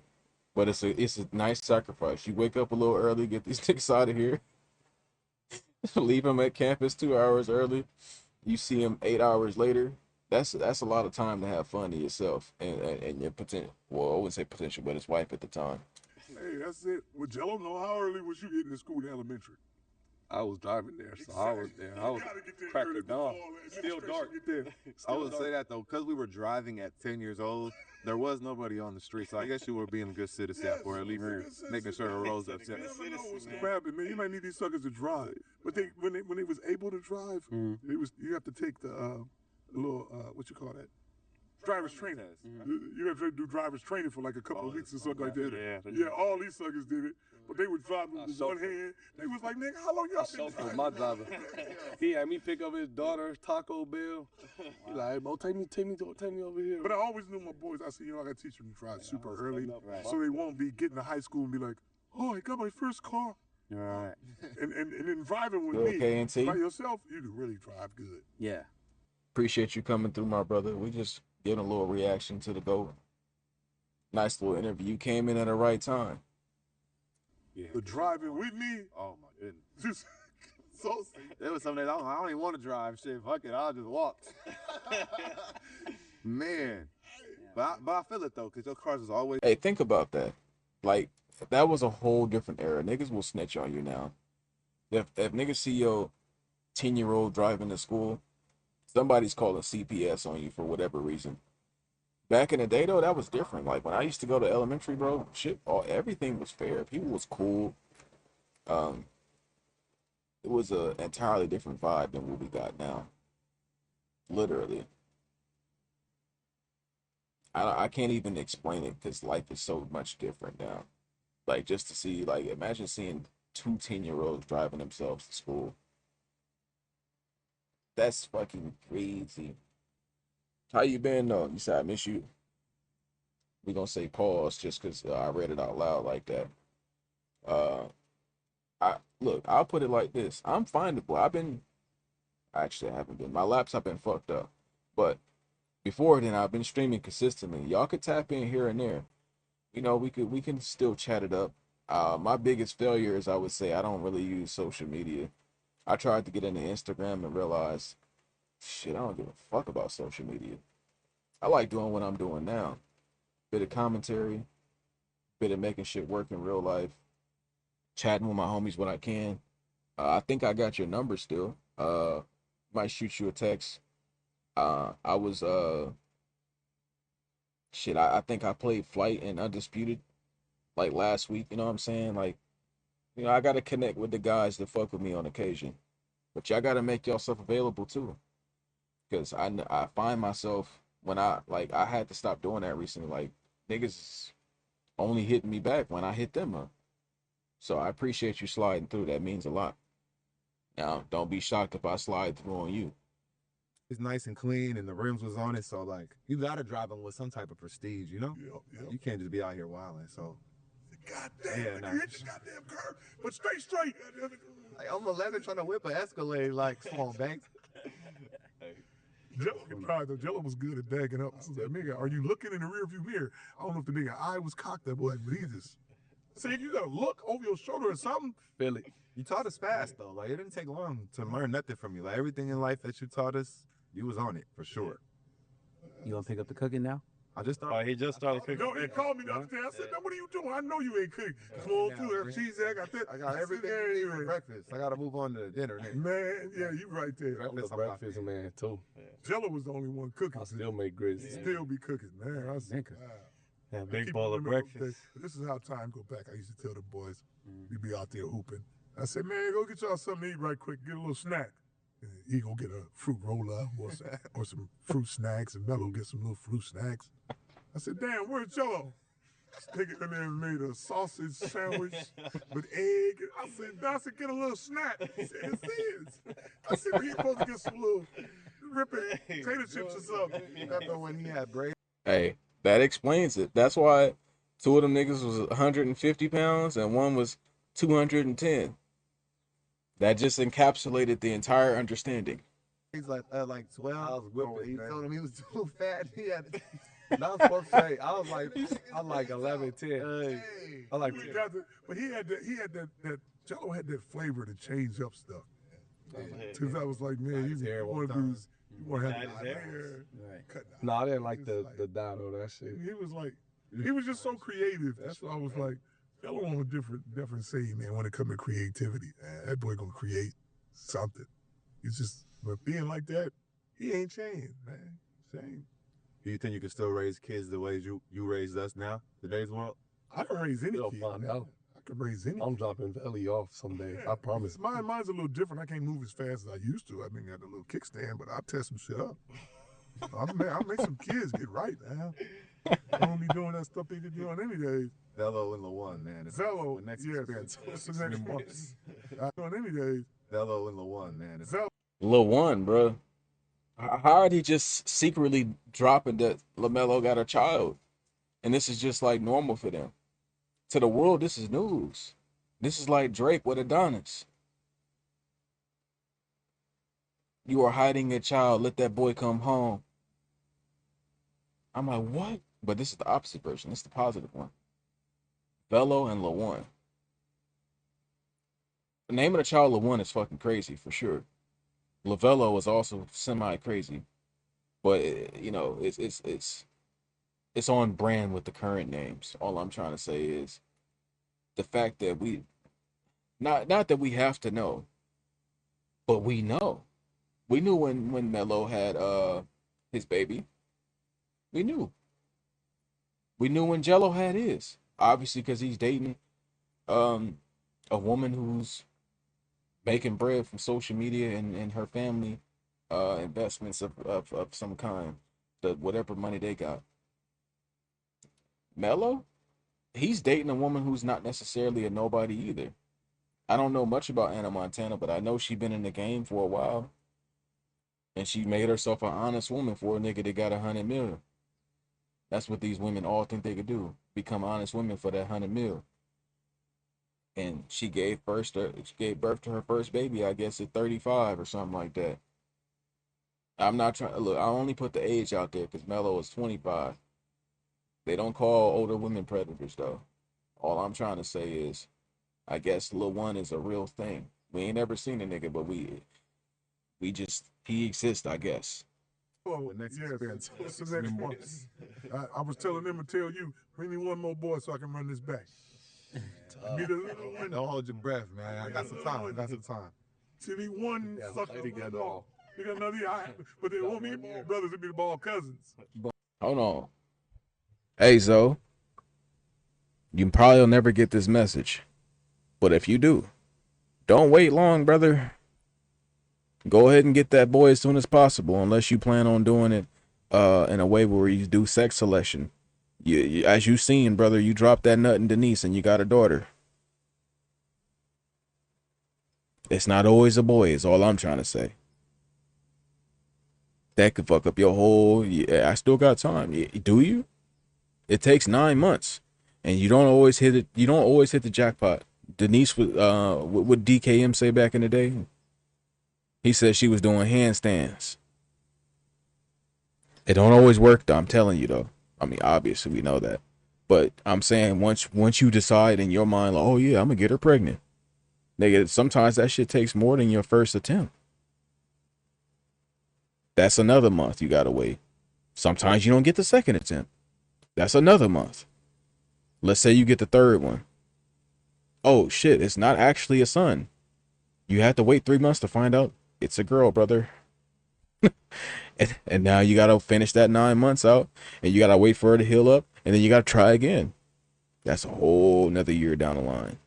And one thing I learned is somebody's getting older and dying every year. I did not have those worries when I was young, but every year, every summer, I'm expecting someone to be gone, because that's just how life works. So do not wait if you don't have to. If you feel like Allie is a good woman, and not just a good woman, but potentially a great mother, invest that nut in her as soon as possible. If you have that level of trust in her, because things don't always go to plan. LaVar Ball getting 3 boys. It only sounds crazy because he says it out loud, and it's like, damn, that's some crazy accuracy. But some niggas just have that in their genealogy. Clearly, you and Jello don't. So y'all gotta. I'm blessed to have a first son. You know what I'm saying? It could have went another way. My brother, his first child is a girl. Shouts out to him. I don't know if my heart would have been strong enough to survive it. But all I'm saying is, you want to figure that out sooner than later, because you would have to run it back as soon as possible. All three of them. Monsters, I'm missing one, that's all. Hey, man. I'm missing one, so just one. I got some time, man. I got some I don't time. know, we need him close in age. Which Not only do you need him close in, that's some real shit. Hold on, we gonna run that whole interaction back. Close in age is very important. I'm not trying to have my children be 2, 3, 4 years apart. I want them all close in age, but that's for the developmental purposes. They learn all the same way at the same time. You don't gotta dumb it down for the younger one or nothing like that. They can all be close in age. That's very important. But also what's important is LAVAR is getting older every year. LAVAR is getting older every year. They just said it in the earlier in the episode. Big Yank was losing his mind, talking about the shit he's seen online. He said, Jello is making a song with Luther Vandross. Zoe just broke Wilt Chamberlain's record. Now, I don't know if these are real claims, but I'm just saying. We get older, man. We can't take that time for granted. And shit does happen unexpectedly. Whether you get killed, whether you die, or pass away. And those are 3 different things. One is for someone else inflicted on you that you couldn't plan for. The other one is when you doing some shit in your world and something happened you didn't plan for. And the other one is if you get terminal sick illness and you pass away. You can't plan for those things. And it happens to all of us every day. Somebody is getting unexpected news every fucking day. And what I learned is sometimes it's us that's going to get that news, or be us. Although you hope and pray that it's not. It still can happen. And that's why I'm trying to fit shit in my life as soon as possible. Do not take this shit for granted, fellas. Monsters, I'm missing one, that's all. Hey, man. I'm missing one, so just one. I got some time, man. I got some I don't time. know, we need him close in age. which son caused you the most trouble growing up? What's that? Which son caused you the most trouble growing up? That's a good question. None of them called me the most trouble. Each of them did the little thing they did. Come on. Each of them did their little thing. You know Miller was the one. No. He said, Nigga, you the one who got arrested. I didn't get arrested. All right, before he roasts him, let me respond to Rap God. Says daughter is 8. Yeah. Pretty soon, she gonna be a grown ass woman with a toddler for a brother. Imagine that. He on Mexican timing. Mom had her first baby at 17 and 18, and then had her last baby at 45.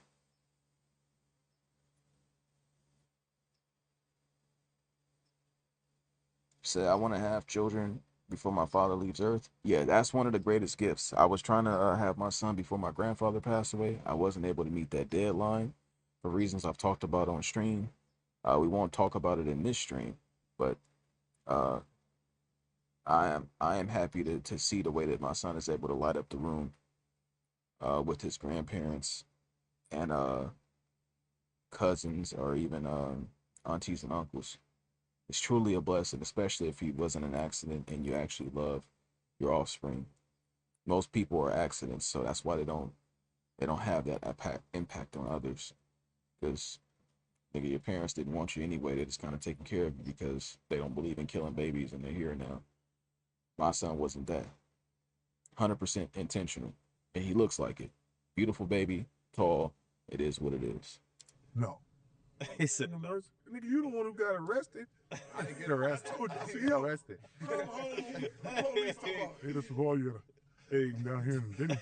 So usually we take them to jail. So they were like, flying, listening to rap music with the goddamn rap music with the sirens in it, and it was the real sirens behind it. They just driving. Yeah, that bro left us at our uncle's house. Nigga never came back. Hey, he's on low. We'll be right back. Hey, when you do something like that, how much you want to bet it was for a woman? How much you want to bet? I could be wrong, but I know men don't do a lot of shit in this world unless it's for women. I'm just saying. I could be wrong, but I'm willing to bet $5 on it. That nigga left his brothers at that house. He said, I'll be back, and went and go busted a mission and some cheeks. And it was the real sirens behind it. They just driving. Yeah, that bro left us at our uncle's house. Nigga never came back. Hey, he's on low. We'll be right back. Auntie Stephanie, Uncle Dre crib. That's the only thing. Hey, I'm gonna be right back means a lot in man words. You about to go do something. And if it ain't dangerous, it's nasty. And then Bro was speeding. Jello, I was waiting for him to do something stupid, but he did it overseas, and that's the only thing. He did it overseas, but that was his one dumb thing. And then Mello, the only dumb thing he did was, I thought people was coming up to cheer because we had a banquet. Oh, yeah. And they said, man, your sons are great, LaVar. That's what I wanted to hear. Them fools came to me and quietly whispered, your other son just stole the golf cart undirected. I said, what? Oh, man. Vandalizing shit. Yeah, straight McDonald's came too. Man, that's the only like raggedy stuff. I can't think of no other stuff where the boys. Nah, that's like, fair though. But you had us in line and focus at his age though. Sure. Yeah. Good guidance. I didn't have my boys by me. No. So it wasn't like, just like people like to have the things. Oh, we used to, the little ones used to beat up, the big ones used to beat up on Mello. That's why he's so good. I would say, no, I never had them play by them. I never had them beating up each other. All right. Said, no. Ant-Man is a horny man. He's the epitome of. We just gotta talk about this more, man. We gotta start talking about, like, these niggas be trying to be all cool. Like, all these niggas are just straight nasty. I understand the need to spread seed, brother. I understand it. I am also a man. But these dudes, like, if you keep linking up with a woman and she's only hitting you through certain days, and that's the days she's ovulating, and this is because you're a millionaire, you got to be smarter than this, bro. Don't still hit it just because you that horny. And you say he got kids from children of 4 different women. Now I understand that's not the worst outcome for a man, but these women are, you obviously know they are only talking to this nigga because he's who he is. That's how they are all pregnant. He not busting that many nuts. He just busting a nut at the right time. Nigga had a long day. Oh, it's the 17th. Bro, she's ovulating. That's why she hit you back. Oh, I'm free this time. Yeah, I'll fly me out. I'll be there right. She knows. She feels the drippiness on the airplane.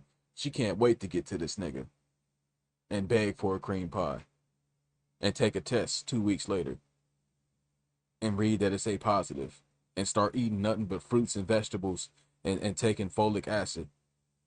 She can't wait. Because soon as that baby's popped out, she's set for life.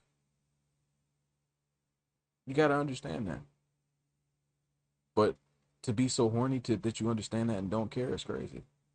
Because how many abortions has he paid for? That nigga's a nasty man, bro. We got nasty ass niggas, man. Yeah, How far up did Melo play? We know 11 playing a 17. 17, but you can do that. That's tough. But people Niggas like Tyreek Hill got 3 women giving birth in 1 year. They gonna try to act like that ain't something serious. Nigga, you was fucking 3 hoes and you was trying to cream pie all of them. We gotta start talking real out here. Nigga met 3 women who all of a sudden all hit him back at the same day they was ovulating. These niggas trying to cream pie the world, bro. We gotta be careful out here. It was saying how loud, but when I would tell like some of the other folks, I was like, yeah, that seems hard to be, playing a platinum division 11, 12 years old or whatever. But I was like, man, y'all gotta understand who was running my team. 17U, I got a 14-year-old running my whole squad. Right. And a 13-year-old Jello being the backup guy. 14 and 13? Running the squad? That's what he was like, man, one of them got to be serious. I said, no. Right. Because everybody, these guys, when they came to Chino Hills, and you know as well as I do, they were supposed to be postman. Yeah. Playing the post. And then Zoe messed all that shit up where everybody kept coming in, the big-ass guards. Yeah. And Jello came in, big shooting guard, but all my boys were supposed to play center. Especially in Chino Hills. In Chino Hills. Sure, that's how it was. Chino Hills was supposed to play You center. were 6'5", 6'6". When I was in high school, dude, we were down low. Yes. Yeah. They was playing guard. Yeah. That's why, man, they messed up everything. Because, man, they was like, man, don't put the UCLA on lockdown. Because Jello was supposed to go there after that, and Melo was supposed to go there after that. That's why nobody wanted to go to UCLA no more. They said they already got it sold up. The ball boys, this is a done deal. Yeah.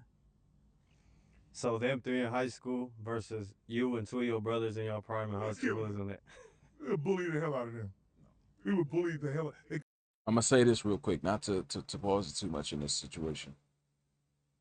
If NIL was a thing, imagine if we got the Ball brothers ×2. So there, he stays till senior year. Jello come in for 2 years or 3 years. He stay there. And then Melo come in. I'm surprised Eli didn't get a scholarship to UCLA. I understand they signed the packages, the Ball brothers, but I would have, like, UCLA wasn't that good to just say, fuck Eli. Nigga, he, what was his name? Alford, whatever the name, the coach had his son playing. If he could play, Eli could play there. I would have loved to see Chino Hills Part 2 at every level. But that only probably would have been possible through NIL. Because they wasn't making money. The plan had to be one and done, sadly.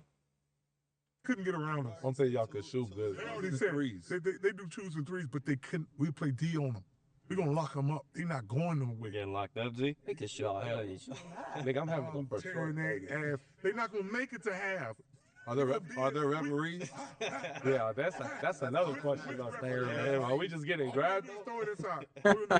We just getting bold. And our percentage is going to be very high. Old man basketball. 50 out of 50. I mean, So who you taking?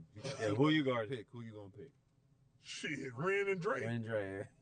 And who's guarding who?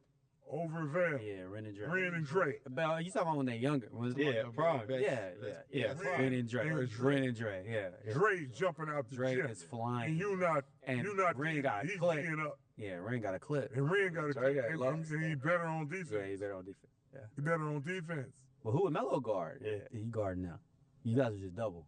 Yeah. You can't double. We're too fast. They need reps. They are scoring 2s. We all 2s. As soon as he missed. Yeah, my jumper gotta be prestige that game All up. 3 of y'all shooting now. I'm shooting. All 3 of y'all shoot, but you ain't getting them shots off. You're not getting them shots off. That's what y'all don't understand. I was athletic and big and strong. But here's our thing. This is what's gonna top us over the top. Okay. They got white in them. I do too, though. No, I don't. I'm about to have this conversation. Nigga, what? What? That's the greatest. That's the craziest breakdown I done heard this entire podcast. Like, not breakdown of him explaining, but like he get everybody to listen, and that's what he had to say. Nigga, that is crazy. Let me run that back. Here's our thing. This is what's gonna top us over the top. Okay. They got white in them. I do too, though. No, I don't. I'm not about to have this conversation. What white we got in us? I did a DNA test. Somebody lied to you. Nah, man. Look how we are. You know why you light? Because my you know why I'm light? Why? Because of Big Yank. My mom Big Yank's mom was light, like you guys. Exactly. But she not white. But somewhere down the line, there was a white person. Creole. Well, there's, with all brothers is some type of white person back there. Of something. That's facts. It's definitely some type of hey. Well, I seen my shit and it said 30% Scandinavian. Them white men they was laying cock in them slaves. Just letting you know. Just letting you know. You seen them large swinging asses in the field with power structure? That nigga was out there every other day. Wife asking, honey, why do you keep going outside? He know why. No, I didn't have none. I got 2 black folks. 2 black folks, man. I promise you, your DNA test, you have some white. Where your DNA test? You know, DNA test come back at? Some white folks. But anyway, I'm telling you, I ain't got no white in me, man. Well, what percentage come back that you had it? My shit was 65 white, 35 black. 65 white is crazy. It's safe to say we can call this nigga a white man. We could have always called him that for sure. But he solidified it. Well, 64 white, 36 black. And I was passed down. Hey, So. and who told you that? DNA or 23andMe DNA. Yeah. Remember G, he called you that day? You take a call me with that nonsense. Who took it in the back? Oh, I don't know. Yeah, I know the Senators. You know what? You can set it off, and then all them white folks back there. All the whites, like Italy and all the blacks I came from West Africa. Like our original. I don't know nothing about West Africa. Yeah, I know. That's Never been facts. out there. They try to fool you. But see, that's what they do. They throw this knowledge in you and be like, you know what? You're 64% this way and 33%. You crazy. Say, nigga, I'm 100% black on this side, 50, and 50 for your mom. So I feel that. That's my whole life, I told people I was 50-50. I still say Well, you are 50-50.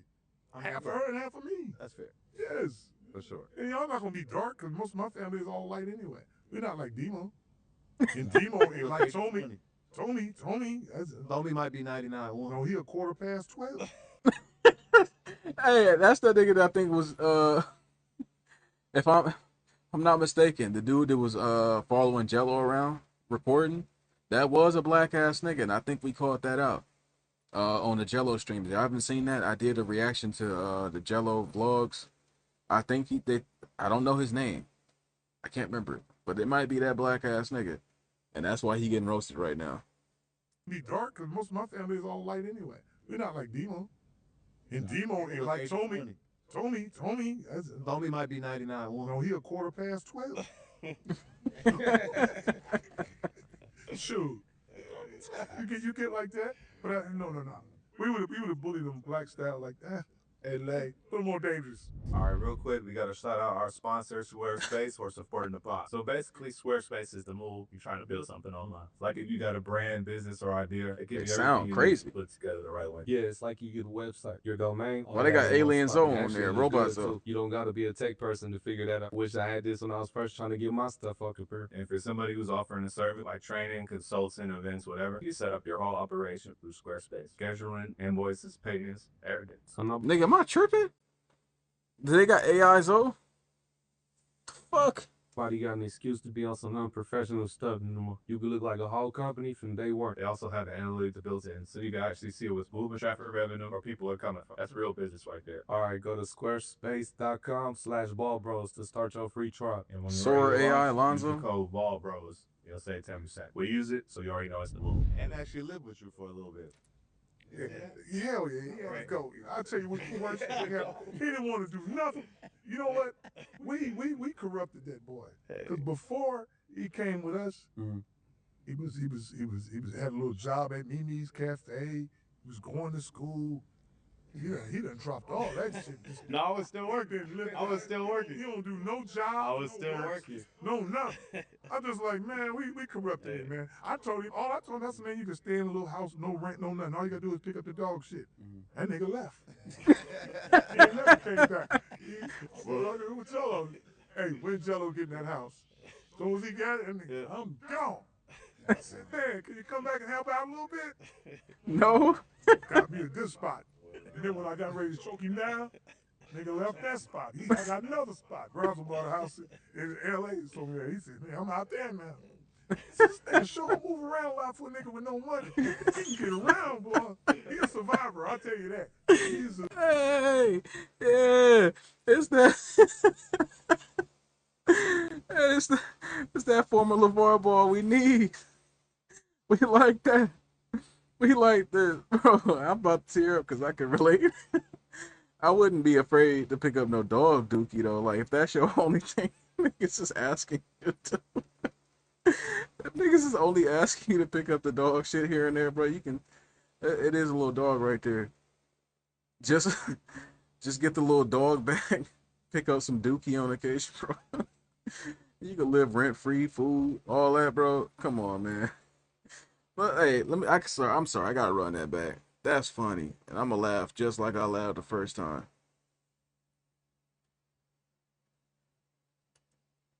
Who was they talking about though? They cut it kind of weird. I don't know who they talking about. What's the move? And actually live with you for a little bit. Oh, Ant.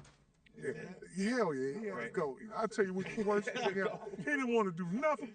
You know what?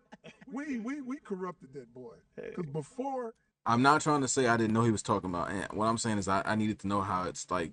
I didn't hear Ant the first time, so obviously he's talking about him, but I wanted to hear him like address him specifically. So you can actually see what's moving, traffic revenue, where people are coming from. That's real business right there. All right, go to Soar AI, so. squarespace.com/ballbros to start your free trial. And when you're ready to launch, use the code BALLBROS. It'll save 10%. We use it, so you already know it's the move. And actually live with you for a little bit.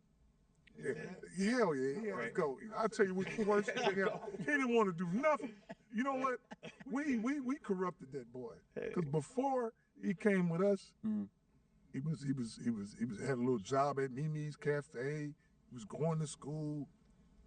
He done dropped all that shit. No, I was still working. I was still working. You don't do no job. I was no still reps, working. No nothing. I'm just like, man, we corrupted it, man. I told him, I said, man, you can stay in a little house, no rent, no nothing. All you gotta do is pick up the dog shit. That nigga left. He ain't never came back. With Jello. Hey, when Jello get in that house, as soon as he got it, nigga, I'm gone. I said, man, can you come back and help out a little bit? Got me a good spot. And then when I got ready to choke him down, nigga left that spot. I got another spot. Brownsville bought a house in LA. So yeah, he said, man, I'm out there now. I said, this nigga sure move around a lot for a nigga with no money. He can get around, boy. He a survivor, I'll tell you that. He's a survivor. One time, nigga showed me a picture of him in Greece. He was posing. I can't even make it out in Greece. He was out there. He said he's vacating. He said, I'm vacating. I said, wow. Make it out. Ant gonna make something happen. You'll never know what he doing. He's an entrepreneur, man. He's actually starting his own clothing brand now. You got any words of advice for him? Who's starting their own clothing brand? He actually got more. Yeah, it's in the works. It's in the works, man. Clothing? Yeah. Clothing. What's the story behind it? I've just always been into fashion, and I've always. A lot of niggas been in fashion, but listen, I give you advice on this. It gotta have a story behind it. Yeah. What is the story? That's how. Well, I don't know. You just might want to create it, but if you wanna sell it, you gotta have something behind that. Story's gotta be. I mean, I'm talking about to sell it. Yeah. Everybody can create them. That's cool though. I didn't know you was doing that. Like, yeah. Okay. You go pop up. It's good though. I'm glad you're doing something. Appreciate you. We both. That. That's good. Yes, that's the start. Like I'm saying, that's a good thing. That's a good thing. Getting them right now. You gotta have some other avenues. You guys here's the thing. You guys are still close. You guys are looking out for each other. You gotta keep that moving. It's a collective unit. I see old Tommy who didn't do nothing either. At least he on the camera or something. Tommy. Right. But instead of just hanging out and doing stuff, do something else to create your value. Bro, he roasted my archetype. The niggas just getting by being good dudes. He out here roasting us. Well, look, big ball out. Come on now. I know your brothers is older now. I'll do security. Wherever you go. I don't got no guard card, but I'll do it for you. I'll do it. You to be there. And that's why I see him doing all this. He was hooking up some wires and stuff today. I said, man, you don't know what you're doing. Because my concept of him is the same back in the day when he was young, when he was worthless. I try to have him come. I try to have him come work in the warehouse. He said, well, I give him a job at the warehouse. We pay for him. Techno Joe said, not going to work, LAVAR. He just lazy. He don't know. Spend more time trying to tell him to put the shirts in the boxes. Right. I said, wow. But yeah, I said, no, we. But Tony is good now. I see him, babysitting, doing things. That nigga babysitting? I'll take that. Yeah. But everybody changed. You just can't be this like, I ain't gonna do that. I'm just gonna hang with these guys. At no point, Go on, man. Do something else, boy. Get shit like this one day, man. Yeah, man. Hey, follow what? 10. When did you start Big Baller Brand? Big Baller Brand, 2015. Now, when did you really start it? Because you had Big Baller Styles when I was 4. You didn't know I remember. I hit you. You had that hat? Big Baller Training, that's for bars, though. And that crew neck. Man. You was having your own tees on. Good crew neck. Young Labs. It was All staff. Back then, when I first came out here, it was called Big Ballers Training. Who don't want to train with me? And Demo Law, the appeal, you gotta have that to make youngsters' eyes be like, damn, I was swole up in. All my cars was shiny with loud music. So I play DMX. That's like the trap music for these youngsters. They follow that. They say, who that nigga bumping that car? Chino Hill. Wow. They go, Big Ballers Training. I want to train. Gonna be a big baller to train with us. That's how you speak me up from town. Yes. DMS blasting out the window. Yeah, there was the days though, boy. But it set a persona. That's what I was telling folks. The style of having something flashy, that's gonna catch their eyes. And you can't be skinny talking about you gonna train somebody, or you can't have no hops and be like, I'm gonna train this dude. Yeah. So it make all the youngsters, like the proof is in the pudding. And then when I started having the boys, that was my calling card right there. Like, they're only 5? He 4. Everybody was like, oh shit. And then you was like, oh, he 12, 10. Oh, hell yeah. And that's how proof is in the pudding. I'm doing the same shit though. I'm gonna just let y'all know now. My proof of concept will be my son, or if I have sons. People don't gotta believe me. I'm gonna show that the level of good nature, good heart, belief in what I think can be real and work in this world will be proof of concept and offspring. That's when I'm really gonna start popping my shit. I'm quiet now, but you'll see. You'll hear about my son. Always training people in the backyard, and people that was like 14 and 15. I was like, you can't beat Zoe. He's 10. If you can't beat him, how you gonna make it on your varsity team? He's back. And I would tell my boys the opposite. You get them losing none of these suckers in this backyard. You don't lose back here. Y'all train with me all the time. How could you not beat them? They stronger than you, of course. But you got more skills. You're smarter. And you got home court advantage. Don't lose. They never lost. I said, they ain't losing. So the winning is in their DNA. Where they like, I'm going to win every game. You got to be thinking like that. You were very, very advanced. As I look back at my childhood, you really had a sole purpose to make us as best as we could at hoop. Yep. They used to always tell me, they used to have these rankings that come out. That's what people talk about, rankings. That's I used to tell my boys, man, after them ranking. Right. He said, how you number 1? He ain't play my son. That's what I ate. That was my thing. I said, he's like number 1. He ain't play my boys. Well, what's the only ranking that matters? Huh? What was the only ranking that matters, remember? The only ranking that matters is who believes in your ass.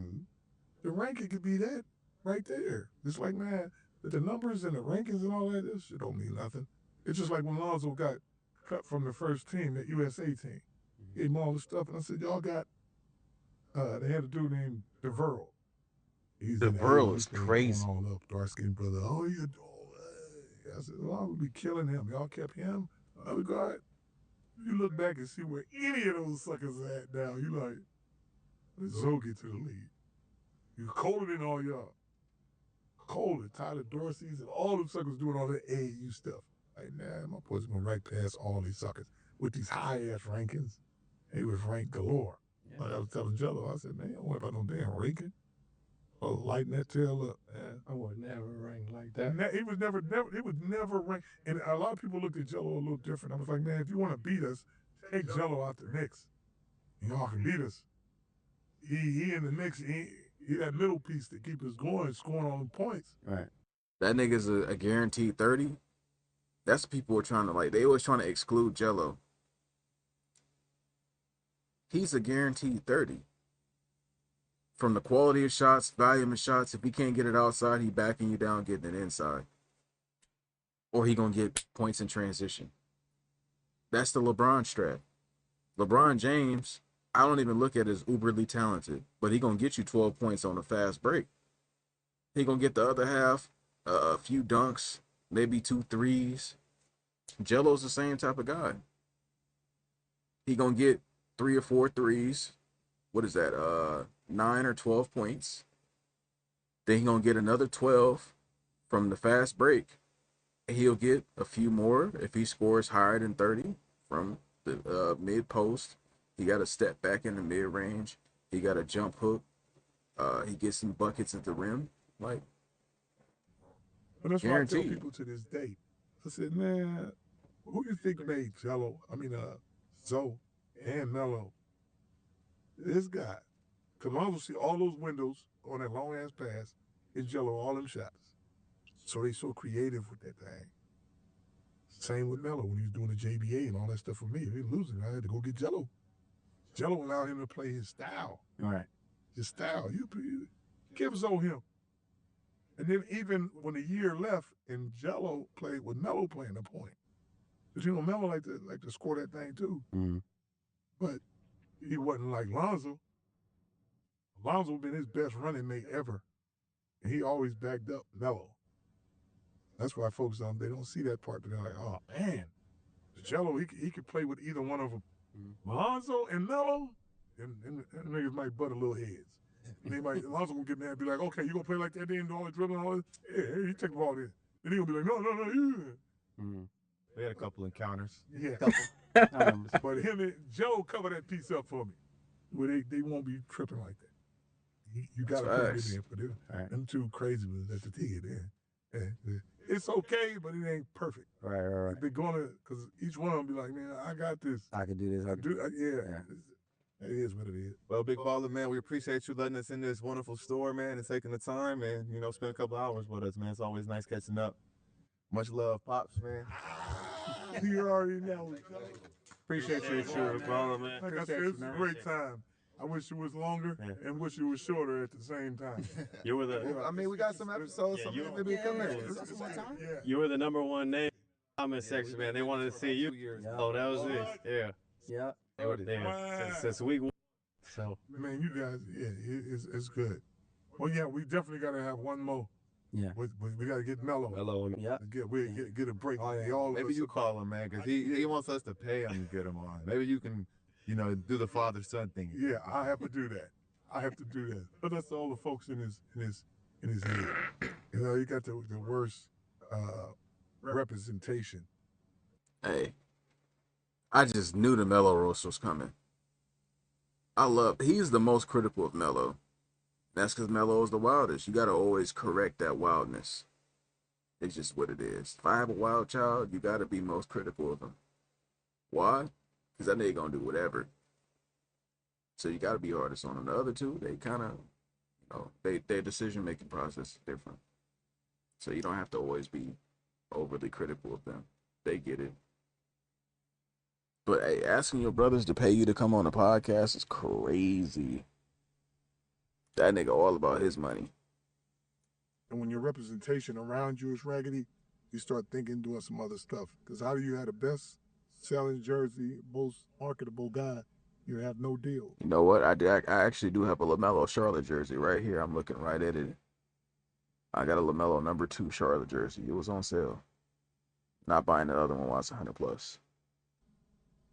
That ain't got nothing to do with you scoring all these points and playing your ass off.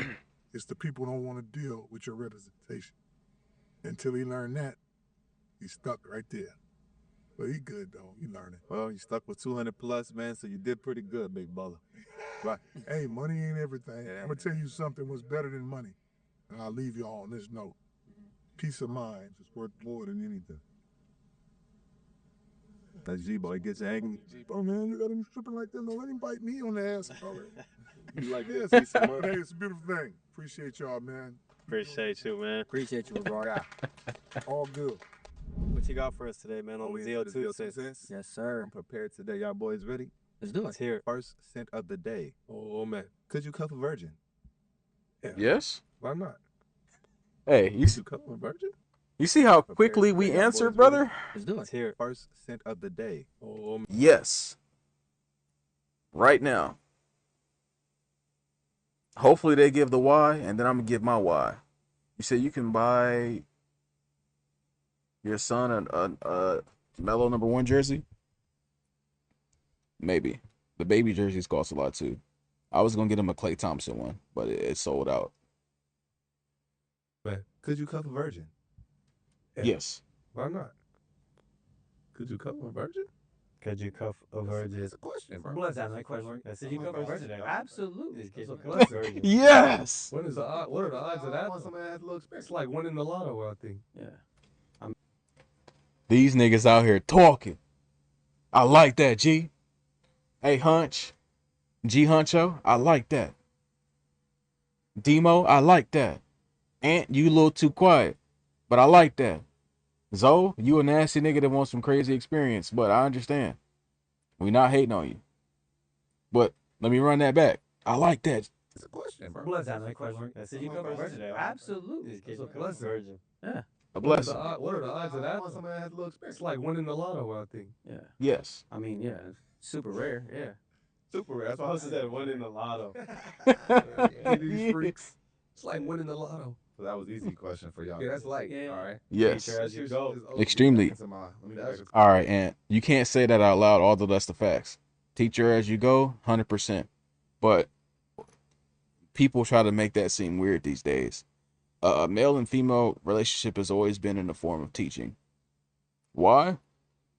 When you meet a woman and she hasn't been through the war you've gone through, she doesn't have the experience in reality.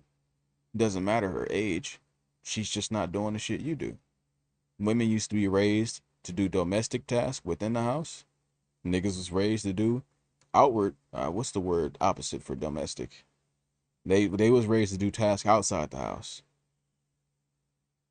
As you bring her into your house, now you're both doing shit that's inside and outside the house. Most men are usually the teachers in their relationship. If you aren't teaching your woman something, she's probably bored and tired of you and gonna cheat on you. It is what it is. I'm sorry to tell you that. When she gets it, is when you are in true harmony together. Because now she understands the shit that you've been telling her. You feed each other the highest level of understanding. That's what LAVAR and Tina have right now. He don't got to teach her shit no more. They already taught her all that shit. Crazy world. I thought I was gonna actually have a little Bro conversation. thinks we likes dirts. That's facts. Bro wants them with miles. Nothing wrong with a little Mary. All right. Well, Yeah. Then when she weak though, then we got a problem. No. I'm just saying. Oh, okay. Just a solid person. Like, She's just virgin. I would argue that none of y'all have cuffed a virgin before. I mean, at some point in time when I was younger. After 25. Nah. After 25? Oh. Yeah, you can't even find one. Yeah. This, yeah, Demo. Yeah, Demo. Yeah, Demo. Talk that talk, Demo. After 25? Oh. Yeah, you can't even find one. Yeah. So like, if she could win the gym. What? Yeah, that's You better off That'd going be to hard. You Vegas. think that's still throwing- possible in today's world? Or No. no. Nope. No. throwing a- No. As soon as you look left. Yeah, come on. It's possible, but it's just like No. the part of fun. Nah, ain't no way. No way. If I'm going out, 25. 25, I don't think you can. Unless you're going to like, no way. No way is crazy, nigga. Hello? Why did he say it like this? No way? Bro.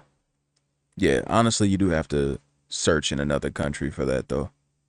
In the West, we've literally allowed our women to be destroyed and destroy themselves. It's actually sick. It's no secret that humanity is in decline, and I think it all started with the depreciation of morality. When we had women on board with our reality, life was better. Once they start becoming rebels and destroyers of our own creation, yeah, we're fucked. And we might be fucked because we can't just revert.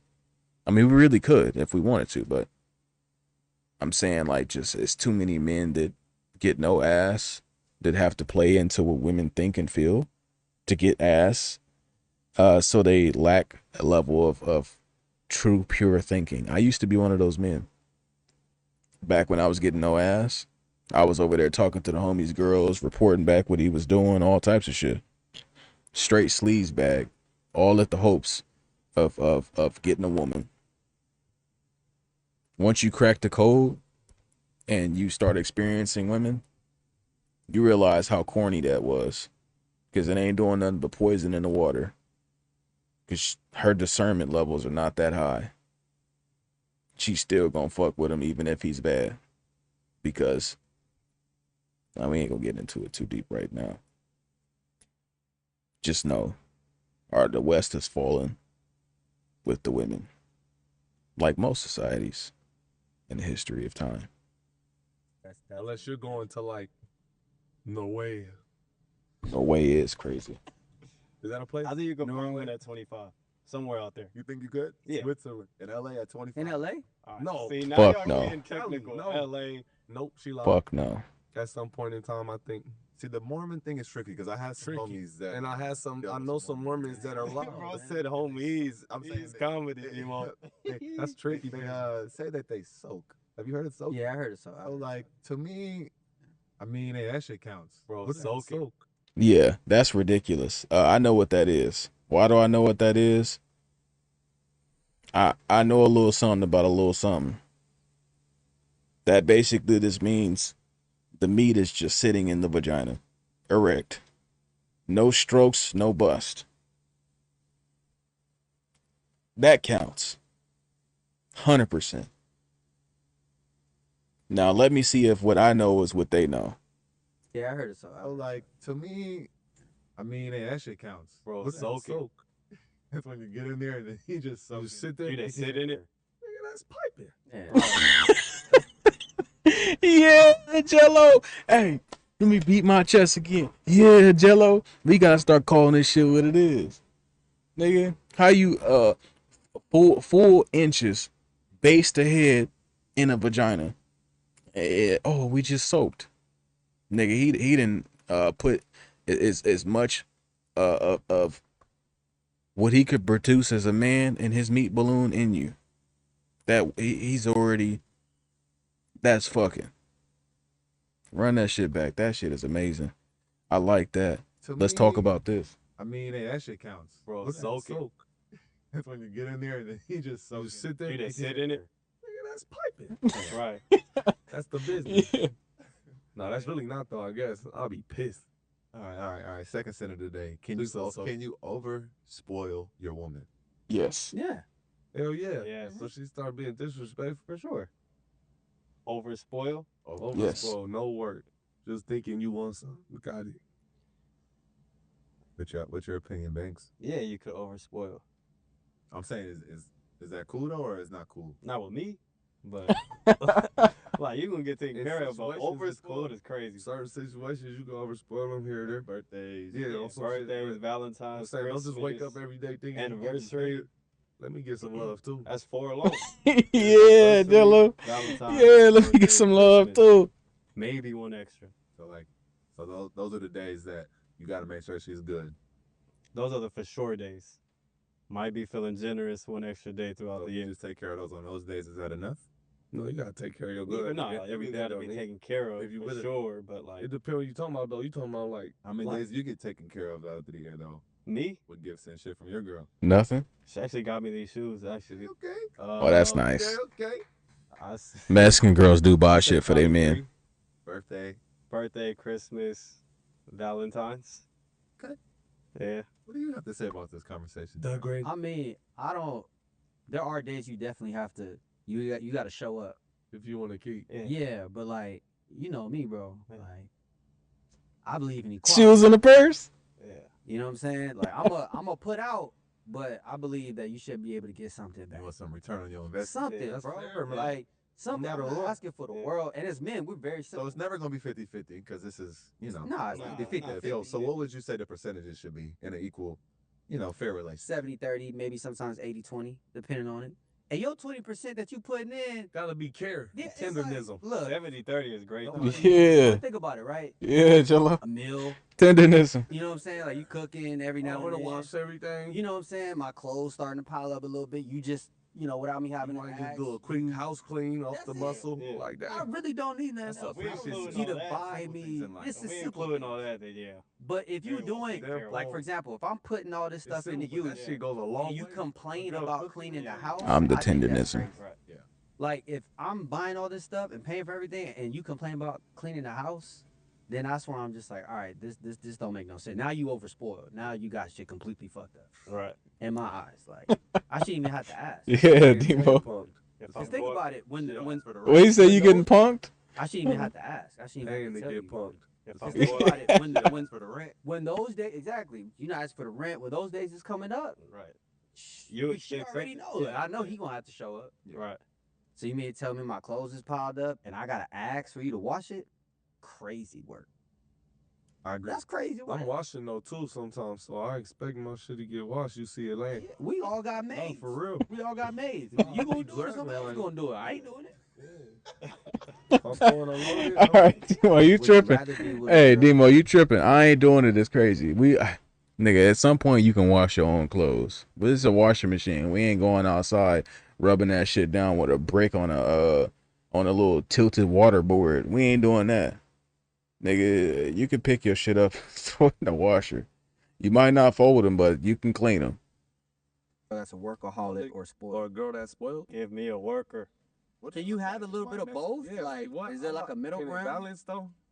Like Those are two awful choices. Workaholic or spoiled, you don't want any of those.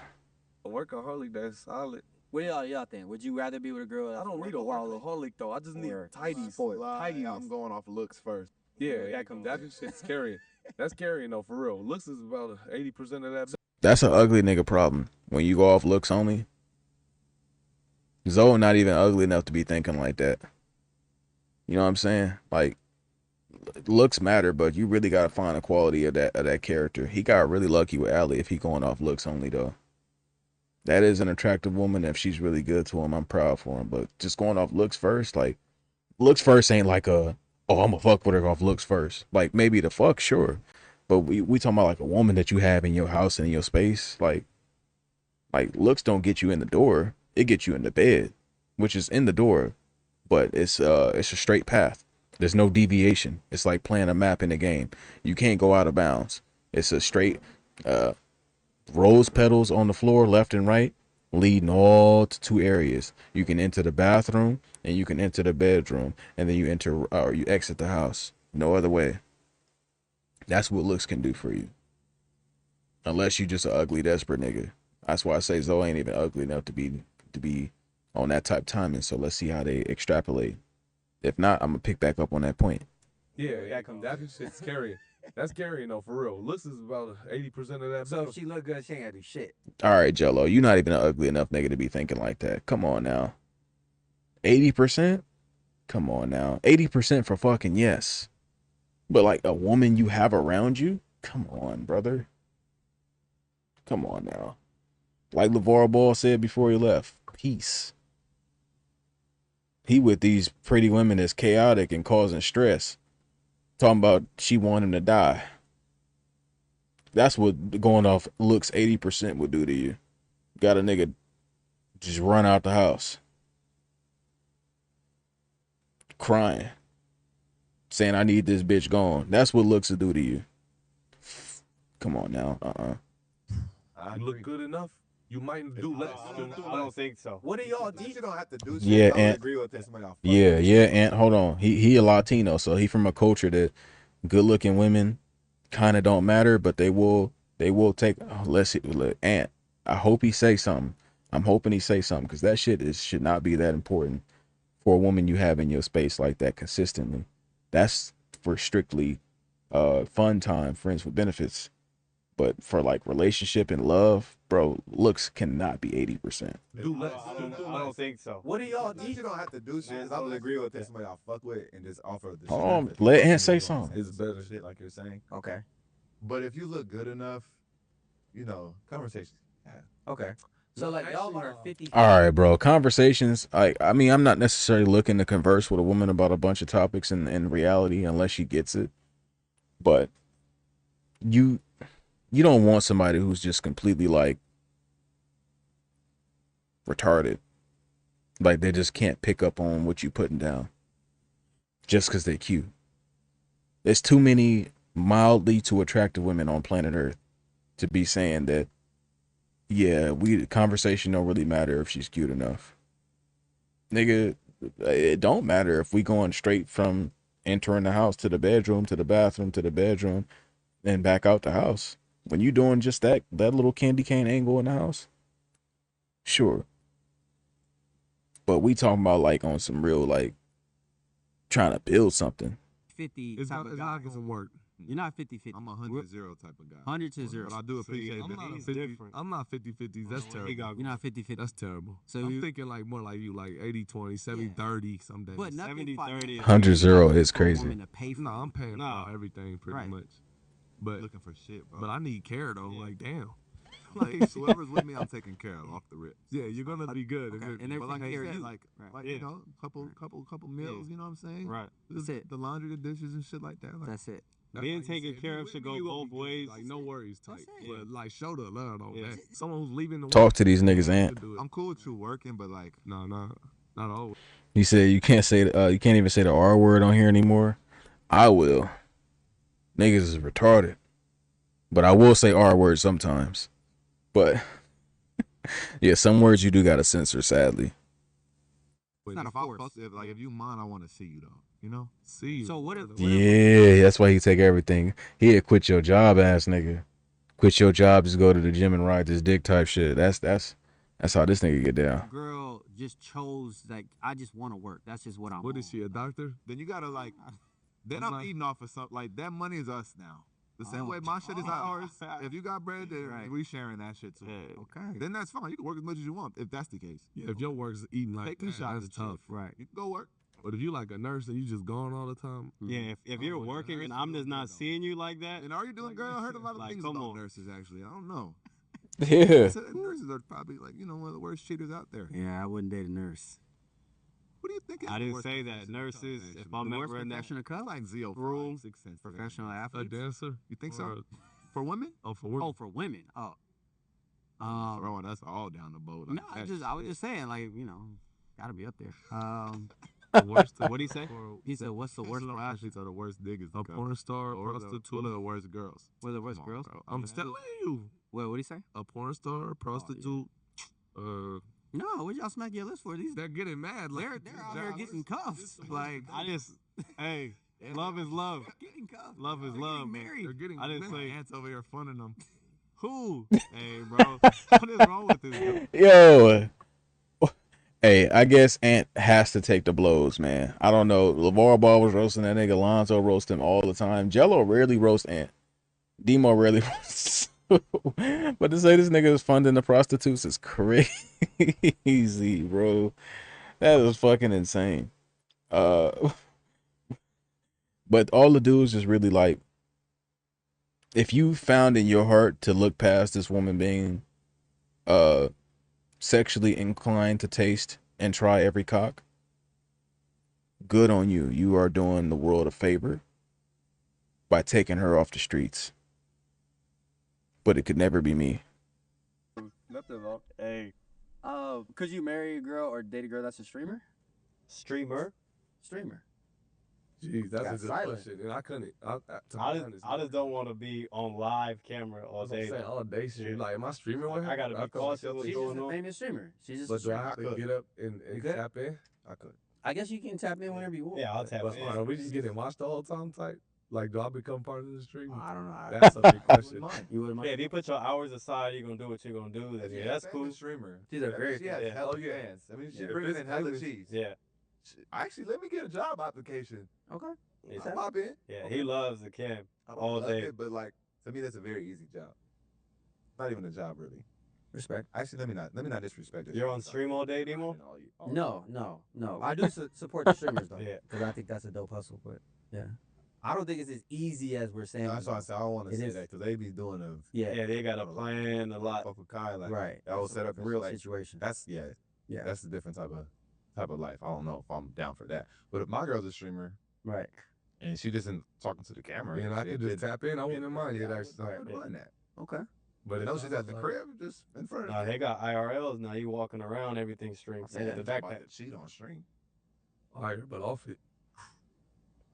Bro only likes to stream because he's seeing what's going on. This dude is different. Hey man, that's Scorpio shit. Hey. That's what we like on this show, man. Full honesty and transparency, man. ZO2 Cents brought to you by ZO2 himself. Hey, real quick before we keep going, I gotta shout out Better today, our great sponsor. And I'm not just saying this because Y'all could man, afford to be excited even about more the show. transparent and honest, by the way. It's different than everything else out there, and they're actually trying to create winning experiences for their user. Yeah, and that's the thing. People don't realize until they get on it because Better isn't just a picks app these days. You got your fantasy players, picks, sports books, casino, and arcade games. It's all in one place. Like, you don't need 5 different apps on your phone no more. One app, everything. Real super app, a real money game. And on the pick side of it, that's where it gets fun. Because the multipliers they got, nobody else is doing it like this. You can hit up to 10,000x on one single entry. 10,000 times your entry. Let that sink in. And they got this mystery multiplier on 2 pick lineups. You don't even know what you're getting until you lock in. No risk, only upside. That's not something you're finding anywhere else. And it's not complicated either. That's the other thing. You pick more or less on your players, set your lineup, and you in it to win over 10,000x. It don't take long to figure out. And right now, if you're a new user, they're making it even easier to get started. You get 2 no sweat tokens when you download. Each one is worth up to $100.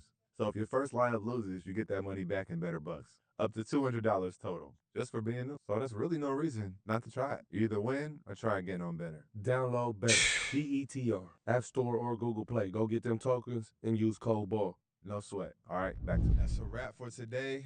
Like I told you, all the ads now are for Viagra, betting, and mental health, man. We got the biggest baller that ever. Get me some pots and pans, brother, with a little promo code. Some ones that's non-stick and don't give you cancer. Some knives or something. Was, so y'all can stop blowing us up in the comments now. Hopefully we'll spin back and get them on another time soon. Like, comment, share, subscribe who y'all want to see next, and we'll see y'all next week. Mellow. All right, I ain't gonna be that. All right, y'all. Well, that's gonna be the end of this stream. I'll stream again later today. I beat Elden Ring, so if you haven't seen that, check it out. Actually, it took 8 hours. Maybe not. Check it out. That shit was that's the longest I've ever streamed. 8 hours to beat Radon is unbelievable. But that's what happens when niggas make a boss that difficult.